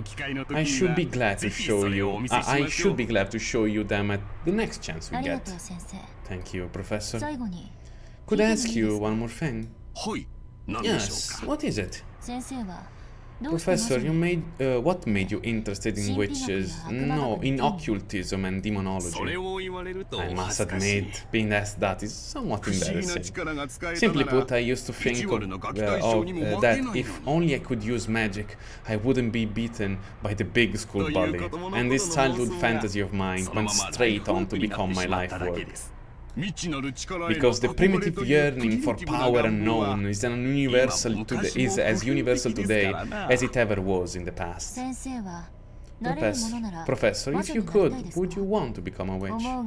Do you still dream of being able to use magic at will?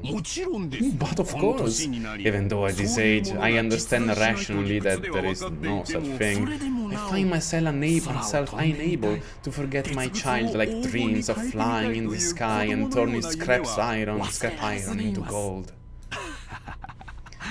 If you would, please keep this secret from my students. If I told you that actually I am a witch, would you believe it?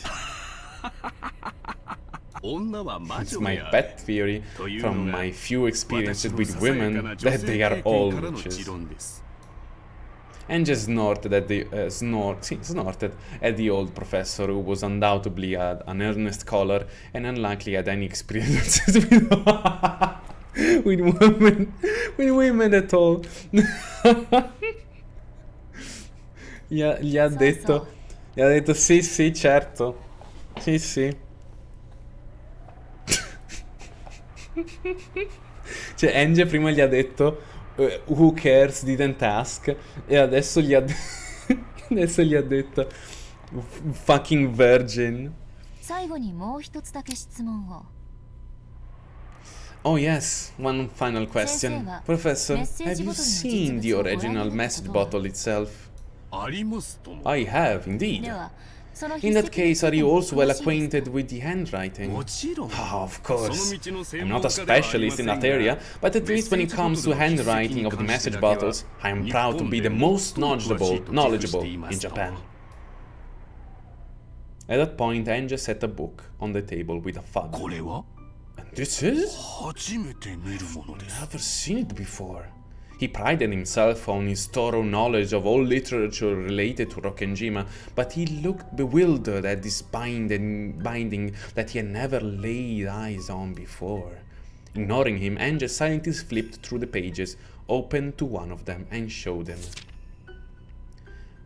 On that page was a handwritten paragraph beginning with "To my dear witch apprentice," and at the end there was a signature in capitals, in katakana, that said Beatrice. What is this? The instant he glanced at it, his face went pale. She knew the answer before asking, but Ange asked it aloud anyway. Does the handwriting in this paragraph of this page match the handwriting in the message bottles? Well, I would have to take this home and investigate it in detail pardon me for asking, but what in the world is this book?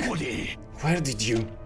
The man stretched out his hand, but Ange nimbly pulled it out of his reach, as though telling him not to touch it with his filthy hands. Thank you. Just that reaction is all I need.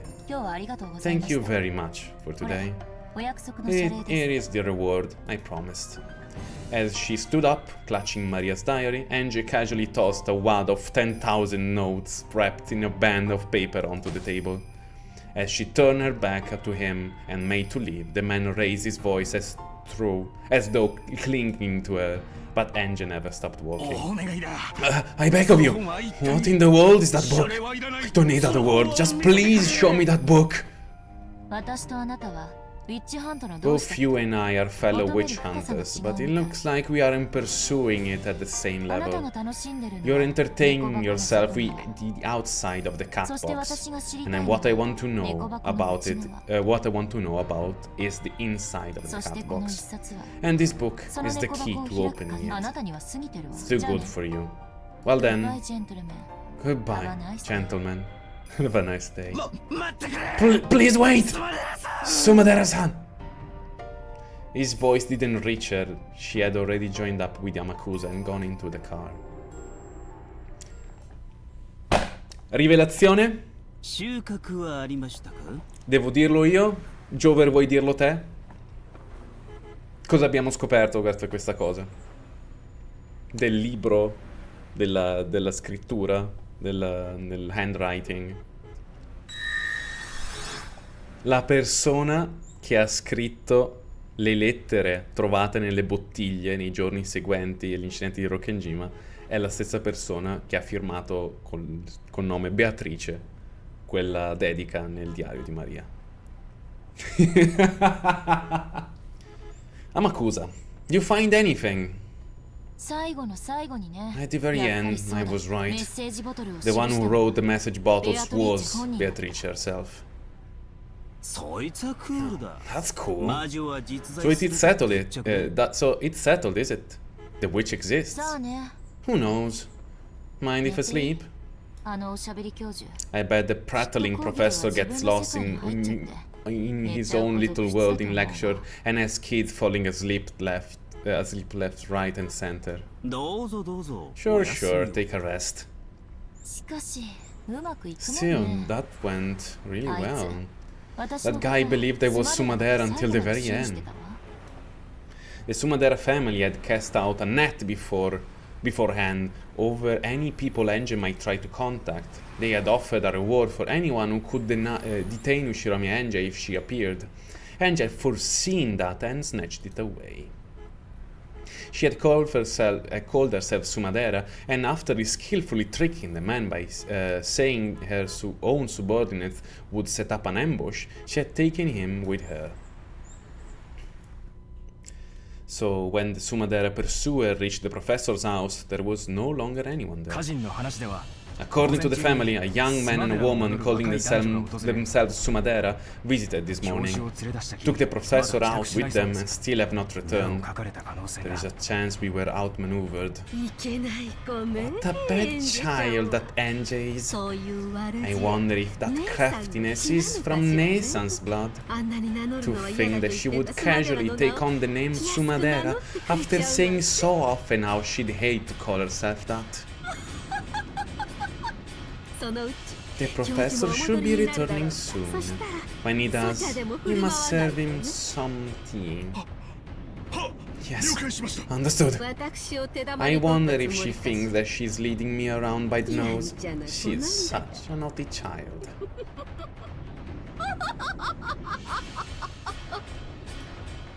With a demonic look on her face, Kasumi violently stamped her heel.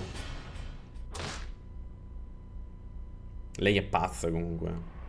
I'll teach you. Ah, scusa. I'll teach you about my magic of origins. No, I taught you before, right? You used to be able to use it. Did you forget?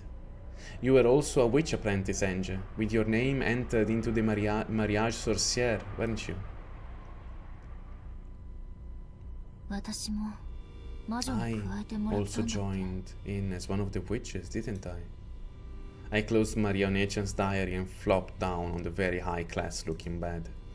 Since I'd fallen into a pretty deep sleep in the car, I was taking longer than usual for drowsing to set in, and I've been spending a long time reading the diary as I waited for that. It was a super expensive hotel in the city. Expensive hotels are often used by the rich and famous. The expensive hotels that are often used by the rich and famous have an abnormally strong duty of confidentiality out of concern of their various circumstances. This made it a very convenient place for ENG on the run from her pursuers. The idea that runaways spend their nights hiding in cheap hotels is a commoner's way of thinking. For ENG, who possessed all the wealth of the Ushiromi family, the life of a runaway was truly comfortable. Of course, as a man, Amakusa was in a separate room, despite being her guard. ENG was using the bedroom of the suite, while Amakusa was lying down on the living room sofa.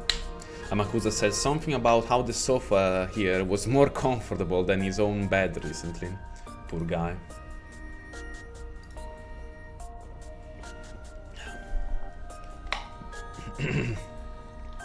Sì, nemmeno... sì, si vede che sono speciali in quella famiglia. Beh, vabbè, sappiamo che almeno da quello che ha detto Kasumi, che la loro famiglia, la famiglia Sumadera non è proprio un bel posto dove crescere. Ecco. When I looked at the clock, I saw that it was almost 2 a.m. Still not getting sleepy. I sighed deeply. Even though there was no wind, I suddenly got the feeling that Marionette's diary had fluttered open. Then, One-chan appeared. Her form was no longer the normal one that I knew. She was wearing the dress that Beatrice had given her after acknowledging her as status as a witch. もう寝ないと If you don't get some sleep, it'll be tough tomorrow, you know? 私も魔女なら If I were a witch 魔法 too, が使え I る could のよ use magic, right? うん Yeah, 使えるよ you 教 could. えてあげたで I しょ taught you, didn't 使い I? 方 How to use it. 昔は使えた And は you ず were だよ able to once. 覚えてる I 使いたく remember. なった I've started wanting to. 寂しくなった Did you get lonely? 別に Not 毎 really. 日枕が違う It's not like having a different pillow every night is tough. 魔法の最初の一歩は The first step to 寂しい magic から can とか be 退 loneliness 屈だ or からとか boredom. そのくらいの Or ささ any やかな reason 理 as 由で small い as いの that. 眠くなるまでの Even 暇つぶ killing したと time して until も you get tired. うん Yeah. エンジがもう一度 I'm happy that 魔 you 法の remembered ことを about 思い magic 出して one くれ more て time.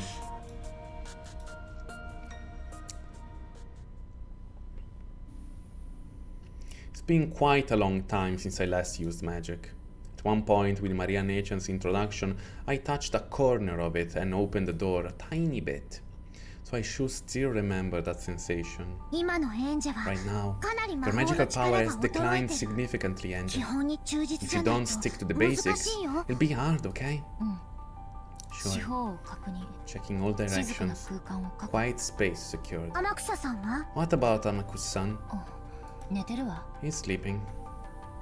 After opening the door to the living room as a crack, I could see the blanket caterpillar on the sofa rolled over in its sleep. 今のエンジの With your 弱い魔 magical 力で power は as weak as it is 反魔 now, 法力 the で影響を the 受けすぎる anti-magical power is affecting you too 人の much. 姿だけじゃない Not just the sight of 声も people, 音 but も voices, 気配さえ sounds, も and even the presence エン of ジの魔 people 法の邪魔をする will get in the way of your magic. それらを完璧 Sever に those 立って completely. 古代魔術師た Like ち how は ancient magicians shut themselves up in ateliers to preserve their 覚 isolations. えてるわ I 人間 remember の存在自体 the が very 魔法を existence of 妨げ humans block magic. 故に人に魔 Blocks 法を magic. 見せるということ Therefore, そ the のもの very は act of showing とても magic to 行為の魔 humans 女 is a の証 sign of a high level witch. Obtain a quiet space for yourself alone. Thus, you cover it for the preparation of the space to use the 次 magic. により Next しろ is the 今 vessel. のエンジには Right 自 now, 転車の補 that's 助輪 as important for you as a チェーンくらい bicycle 大事 having training wheels. No, a chain. これは当 This 然 would 無理よね obviously not be possible, right? Angel rubbed her own head. She was wearing hair accessories with pink beads attached. They felt a little childish for Angel's age, but she had never taken them off for a single day. 今のエンジにはとても That 無理 really is impossible for you right あ now, の日か Angel. ら If 一 you had 日も practiced 休む every ことなく single 修 day 行し since あるいは then, 今 you 頃は might have been 呼び able 出 to すことが summon できたか him もし by れない now. ね今から修行したら If we were ど to のくらい start かかる training now, how long would it take? 魔女の修行は It is said that a year of witch training as a child is worth 10 in old age. 相当の覚悟 You がいる need よ a strong resolution. それこそ後ろ You 宮 mean like 金蔵くらい Ushiromiya Kinzo? ピアノもバイオリンも So 魔法 private も tutoring from a younger age is important for piano, violin, and magic. 今のエンジは Your 初めて power 魔法 has を使え weakened た since 時 the よ time り you first その were 力 able が to 落 use ちている magic, Angel. 無理をしないで Don't overdo it and stick to the basics. After regretfully rubbing the things on my head one more time, I let it go. Then I started fishing through my knapsack. Looked for anything that might make a good vessel. Huh? これなら Would- よりしろにはぴったり Wouldn't じゃ this な be い perfect for a vessel? 懐かしい It's been a long time since I saw that. Yeah, それならば I think 今の as you are エンジで now, も you 召 should 喚 be で able き to ると思う summon よ that one. それには今 And あ she る has 種 no ね master now. エンジが新しい It 主 should be になる possible のも for you 可 to 能な become は a ず new master, Angel. Among the things that looked like vessels, I took one I thought might possess the strongest magical power and set it on the side table near the bed with a clunk. It was a shady looking stake-shaped weapon embellished with an occult design. A stake of the 7 stakes of purgatory used by witches to offer sacrifices. In the course of their search for evidence, the police had collected a large amount of junk. After the investigation had finished, this had been faithfully returned to the Ushiromiya family. I found something there that had been seen in the illustrations in Maria-chan's diary, and I took it with me. 煉獄の7国は Originally, The 7 stakes of purgatory were a 7-piece 気の set. 毒にね。 Poor girl. 今はもう She's the only one left 本だ now. け。 Onechan smiled, looking lonely. I pulled another book out of the knapsack. This was another old-fashioned, blatantly occult-related book, but this too was a book to be written in. It was one of Maria Onechan's elaborate notebooks. This one was not a diary. It was a grimoire which she had written as a witch. The 7 stakes of purgatory were Beatrice's furniture, created by her and employed only for her sake. But since Beatrice was a witch of Mariage Sorcière, they could also be employed by Maria, who was a witch of the same alliance. For that reason, the method of summoning the 7 stakes of purgatory and how to handle them was written about in great detail in Maria Onechan's grimoire. And as another person with their name in the same alliance, I was also permitted to employ them. この杭は七 This 姉妹 stake の誰？ is which of the 7マ sisters? リアの魔導書に The characteristics are well described in my grimoire. 七杭の姉妹は The sister of the 7 stakes really hate it when you get their names 召 wrong. 喚する前に Remember their names 彼 well 女の名前 before を思い summoning 出して them. No, assolutamente no, Cipi. A colossal number of pages telling of the 7 stakes of purgatory. They describe the 7 sisters in great detail. Yes, quite a long time ago. I think I learned these pages almost by heart. The more I read it, the more I start to remember. By the illustration and identifying characteristics written in the grimoire, I could tell that the stake in my hand was the stake of Mammon. In the past, I have been summoning them without any vessel because I never had any stakes. So this was the first time I had gotten a good look at any of the 7 stakes, not just Mammon. Mammon, the 5th sister, 7つの大罪の強欲を presides over the 司る deadly sin of greed. すごい子よね。 What an incredible kid. 強欲は向上 Greed 心 also controls 上昇志向 aspirations, the 生きる desire to 強さなど improve も oneself, 司る and the strength to live. 決して悪い意味だ It け is ではないん definitely だよ doesn't mean only bad things. 口は悪いけど She's とても rude, 頑 but 張り屋 she's さ a んな girl 子 who だし tries really hard. そうね。 Yes. 欲がないってこ You と could は say つ that まり without desire, 生き there's てる no 理由が reason ないっ to てこ live. とだし。 For a while,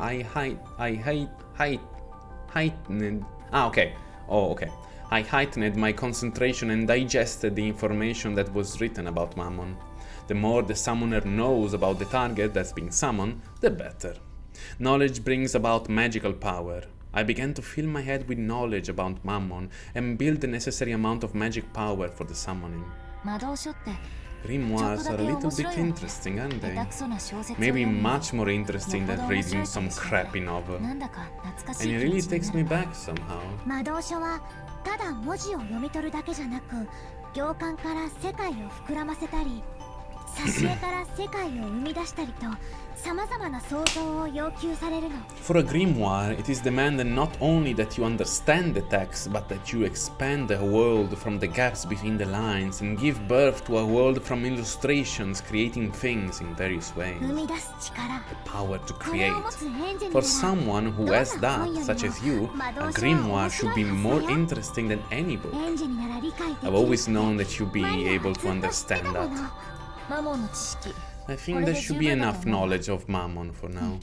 Yeah, 大体蘇った came back to me more or やって less. みる I'll give it a try. しっかりね Take いざ care. という時に備 In えて preparation for the 私の護符を worst, use my 今の君 talisman. は同盟 You の are 条 not 約に守ら protected れ by て the ない Treaty of the Alliance マモ now. ンは少し That 喧嘩 Mammon 早 can いと be こ a ろがある little と aggressive at あるい times. は She まだ may 恨んで still る bear a grudge. 注意して Be careful.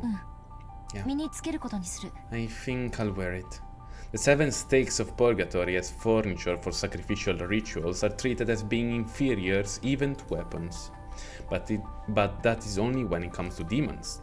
To humans, even furniture is something to be feared. I fished through the knapsack again, took out a bracelet charm with a scorpion medal that I've gotten from Maria Onechan long ago, and put it on my arm. I had no need for something like this in the past, but I need insurance. 大丈夫 It's それ alright, にはまだ but it's 十 still 分な endowed with 魔法防御 sufficient が amount 備わ of って magical defense. それを身につけてい As る long 限 as you have り it on, 絶対に I'm 大丈夫 certain you'll be fine. Mariane's magical power, in particular, the power she could put into charms, was enough to earn even Beatrice's admiration. But it would only have looked like something cheap to a human who couldn't understand magic. Its magical worth was incalculable.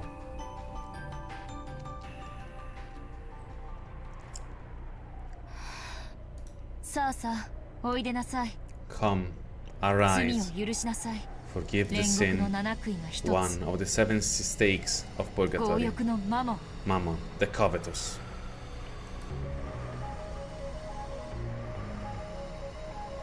I concentrated my mind. I made the anti-magic toxins that filled my body 0.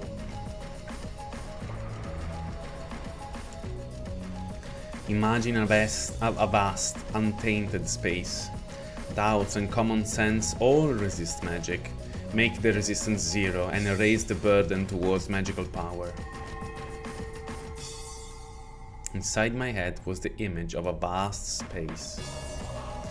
It was a nighttime world where I floated in the air and the neon stars of the ground sparkled. A world where the stars that should have covered the heavens were drowned out by the lights from above, and the stars covered the ground instead. In the world of the vast night sky with no obstructions, I imagined the wind blowing through freely. Just then, in that room where no wind could blow, the free nighttime wind whirled around, and a long-forgotten sensation raced through my entire body. The unique feeling of exultation felt when using magic. For a Mammon stake held out in my hand, I gradually began to feel a pale light. The cyclone gyred around the stake. The hefty stake floated a bit into the air.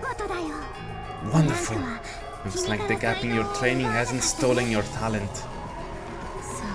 Come, arise.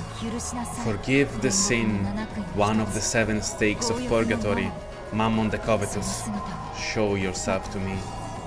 I slowly raised my hand, as I brought it higher than my head, almost as though it was being sucked upwards by it, the stake of Mammon likewise floated up into the air and gradually began to shake.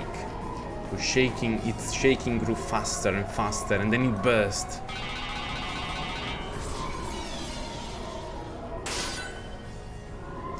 With a speed faster than the eye could follow, it flew around, violently rebounding off the walls of the room. The terrible sound of it jumping from place to place bore down upon me, trying to make me flinch. But I mustn't lose my mental concentration.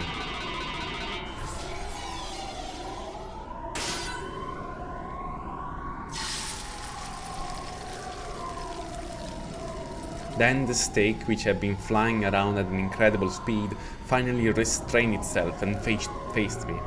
It was in the air, just a few centimeters away from my forehead, held back by the defensive barrier created by the scorpion charm. I was trying to break the defensive barrier, eating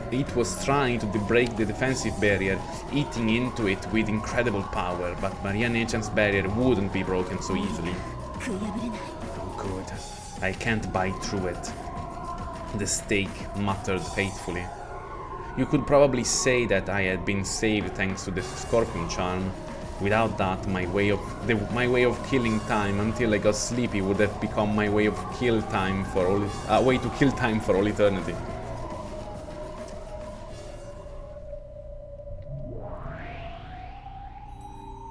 When Mammon's stake realized that it was unable to gouge me, he gave up gracefully and changed its form from that of a stake into that of a person. In her usual shameless outfit, which I would never be seen walking outside in, although you could say it suited her in a demonic sort of way. Enji-sama? Is that you? Some pretty shabby magical power. You really, Enji-sama? It's been a long time, Mammon. Have you been well? And here I was convinced that furniture which had already fulfilled its function would just be left to rust away in a closet. So, what kind of sideshow is this? You aren't going to say that you're my owner, are you, Enji-sama? Yep, Enji is your master. Lady Maria, I'm ashamed. Was that barrier just now yours? Yeah, I thought that as Ange is now, she might just fall to you. I lent her a talisman.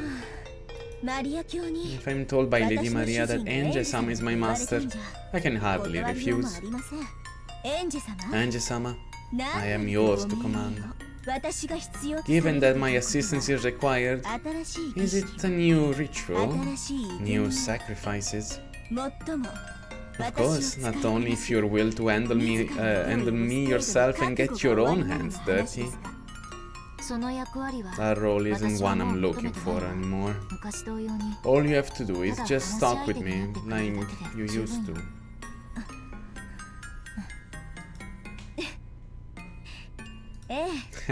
Yes, if that is what you desire. Furniture is furniture because it is used. It is an honor just to be summoned. Ange-sama. Mamo had a slightly complicated smile on her face. She had accepted Ange as her new master because Maria had told her to, but it looked like she hadn't gotten over her discontent at working for Ange with her frail magical power. Or perhaps she had some other reason for hating Ange, but for now it seemed that she couldn't disobey Ange despite her discontent. So, what should I do? I don't know. Just be lively, like old times. With all due respect, I think this liveliness you speak of is probably the bustle from when we sisters are together. It may be difficult by myself. Perhaps it slipped your mind. Yeah. The seven sisters were really lively when they got together. But with your magical power now, I think summoning Mammon is the best we can hope for. The stakes for the other six have been lost. My apologies, Lady Maria, but I believe it may not be impossible to summon the seven sisters via my own stake. If Ange-sama is to employ me, I would hope that she had at least that much power. Mammon giggled. Apparently she wanted me to summon the other sisters without a vessel. I see. Unable to be satisfied with being summoned alone, she asked for the other sisters to be summoned as well. I get it. Greed. Yes, she was like that back then, wasn't she? Bliss for furniture is what it is used. Bliss for furniture is when it is used. Being used, no matter how roughly, is a furniture's joy. No, not only that, but no matter how much care you might treat them with, if they are not given a job, they would give them the greatest anguish. Mammon spoke as though to provoke me, but what she wanted was for me to summon the other sisters somehow and rescue them from the world of nothingness. Why not just be honest and ask me to, then? Demons are really difficult. Ange, don't overdo it. Just being able to summon Mammon is more than enough rehabilitation. Oh, I'm rehabilitated just after one? Just killing time anyway. Alright, Mammon. In for a penny, in for a pound. I'll call as many as I can for you. Really? Nice, Ange-sama. Alright, go, go, go. Even though she just said it, it seems that Mammon hadn't really expected to be able to ask this of Ange. She hopped around, badgering Ange to summon the other sisters. The consumption of physical and magical power used to call Mammon alone was considerable. It will probably be pretty rough to do 6 more. I'm in awe of the magical power of those who can reach the level of being called witches, because those people can summon these sisters with no more than a snap of their fingers. Mammon, don't make Ange overdo it. She still isn't back to form yet. What? Ange-sama said that she summoned everyone. Actually, I only said that I'd call as many as I could. Guess this is greed. Don't overdo it, Ange. You should rest for today. You're tired enough. It's alright, I'm just killing time anyway. Let me get tired enough so I can just keel over. This time there's no vessel. I have the strength to imagine solely from the knowledge of in the grimoire and manifest them just with that. I held my hands out into the air, replaying in my head the sensation from when I had summoned Mammon. Come on, I know all the 7 sisters personally. Remember in the past, the time I talked with them.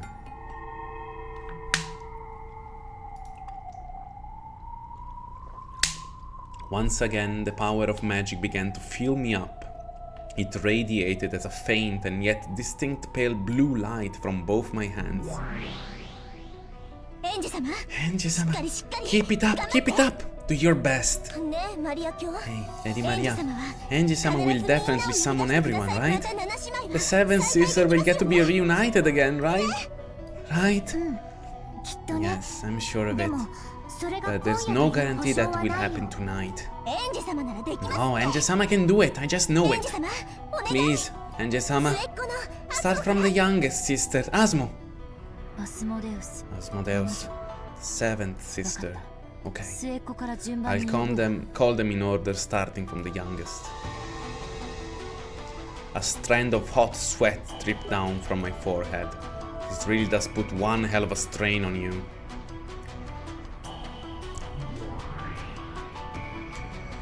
The pale light in this space began to form into the vague outline of a girl.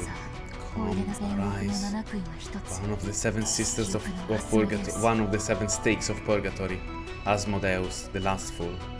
There was no vessel, however, with the strong core conviction that she definitely did exist there. I began to crystallize her form.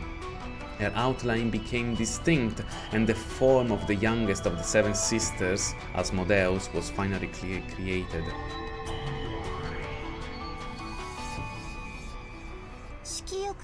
Asmodeus the lastful, right here. Where is this? Am I alive? Asmo, I'm so glad. Mamone-san, where in the world is this? Who summoned me? Enji-sama did. Enji-sama said she'd revive all of us. No, I didn't. Enji-sama. Thank you. Next it's Belzi. Do Belzi, please. Beelzebub, the 6th sister. Beelzebub the gluttonous. Come, arise. If I keep on like this, I wonder how many I can summon. If I lose my concentration, that'll probably be it. The pale light made an outline and formed into Beelzebub. Beelzebub the gluttonous, right here.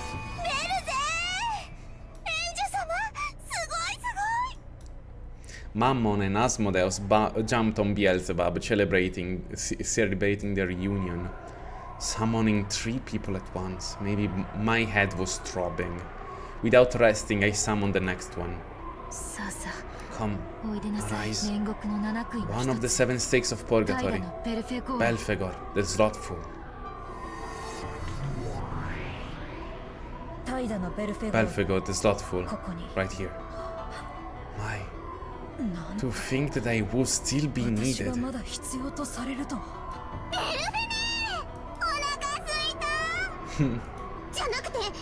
Belphene, I'm hungry. I mean, I'm glad to see you again.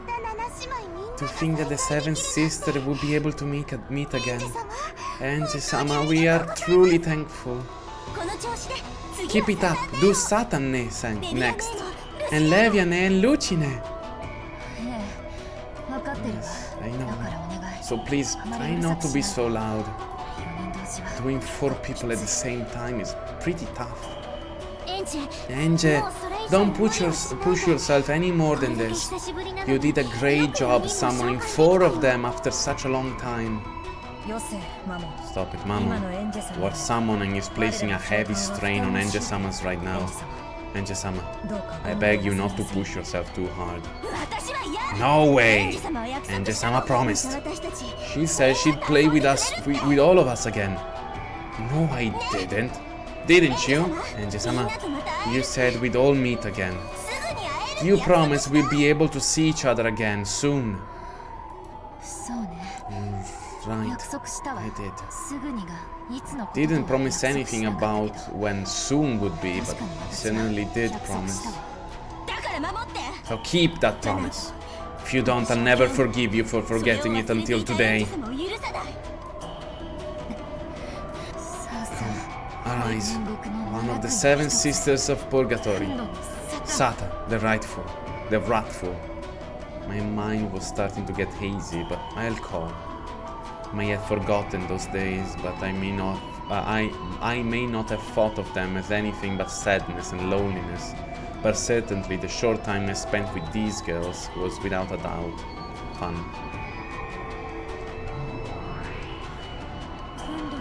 Satan the wrathful, right here. What the hell are you people doing? You realize how much is burdening ENG-sama just for you to have an idle chat?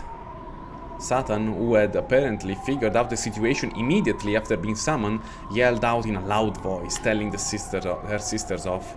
That loud voice made my consciousness fade again.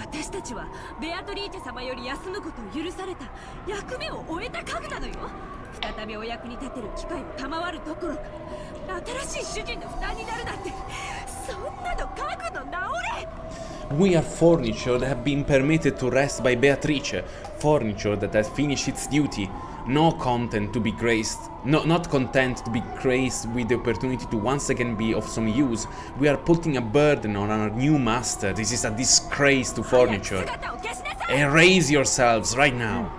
Yes, it's like Satan says. I'll erase myself. And you all vanish too. This moment is the best way for us to be of use to ENG-sama. No way! Not until everyone gets summoned. No way for me too! I'm hungry! I mean, we only just met up again. I don't want to go back already. Don't be selfish. Come on, hurry up and vanish. Come on, Asmo. Disappear right now. Satan is bullying me. It's always me first because I'm the youngest. It's not fair. They really are lively. They never make you bored. That's enough. You've surpassed your limits for now, ENG. The situation when I had summoned 5 of them and they were messing around as they pleased was placing far too heavy a load of me on me currently with my meager magical power. This is it. As my consciousness grew distant, I collapsed onto the bed. Have bed always felt this soft? It seems that the sisters were still squabbling together as much as they liked. For a way to kill time until drowsiness comes to get me, this will do. Feeling something warm and nostalgic in the sisters' liveliness, I sank into a world of deep sleep.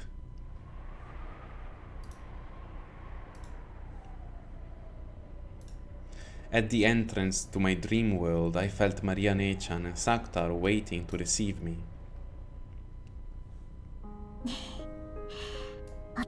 You worked hard, and good job. Uryu, welcome back, ENG. Welcome back, huh? Then I shouldn't respond like this. Glad to be home.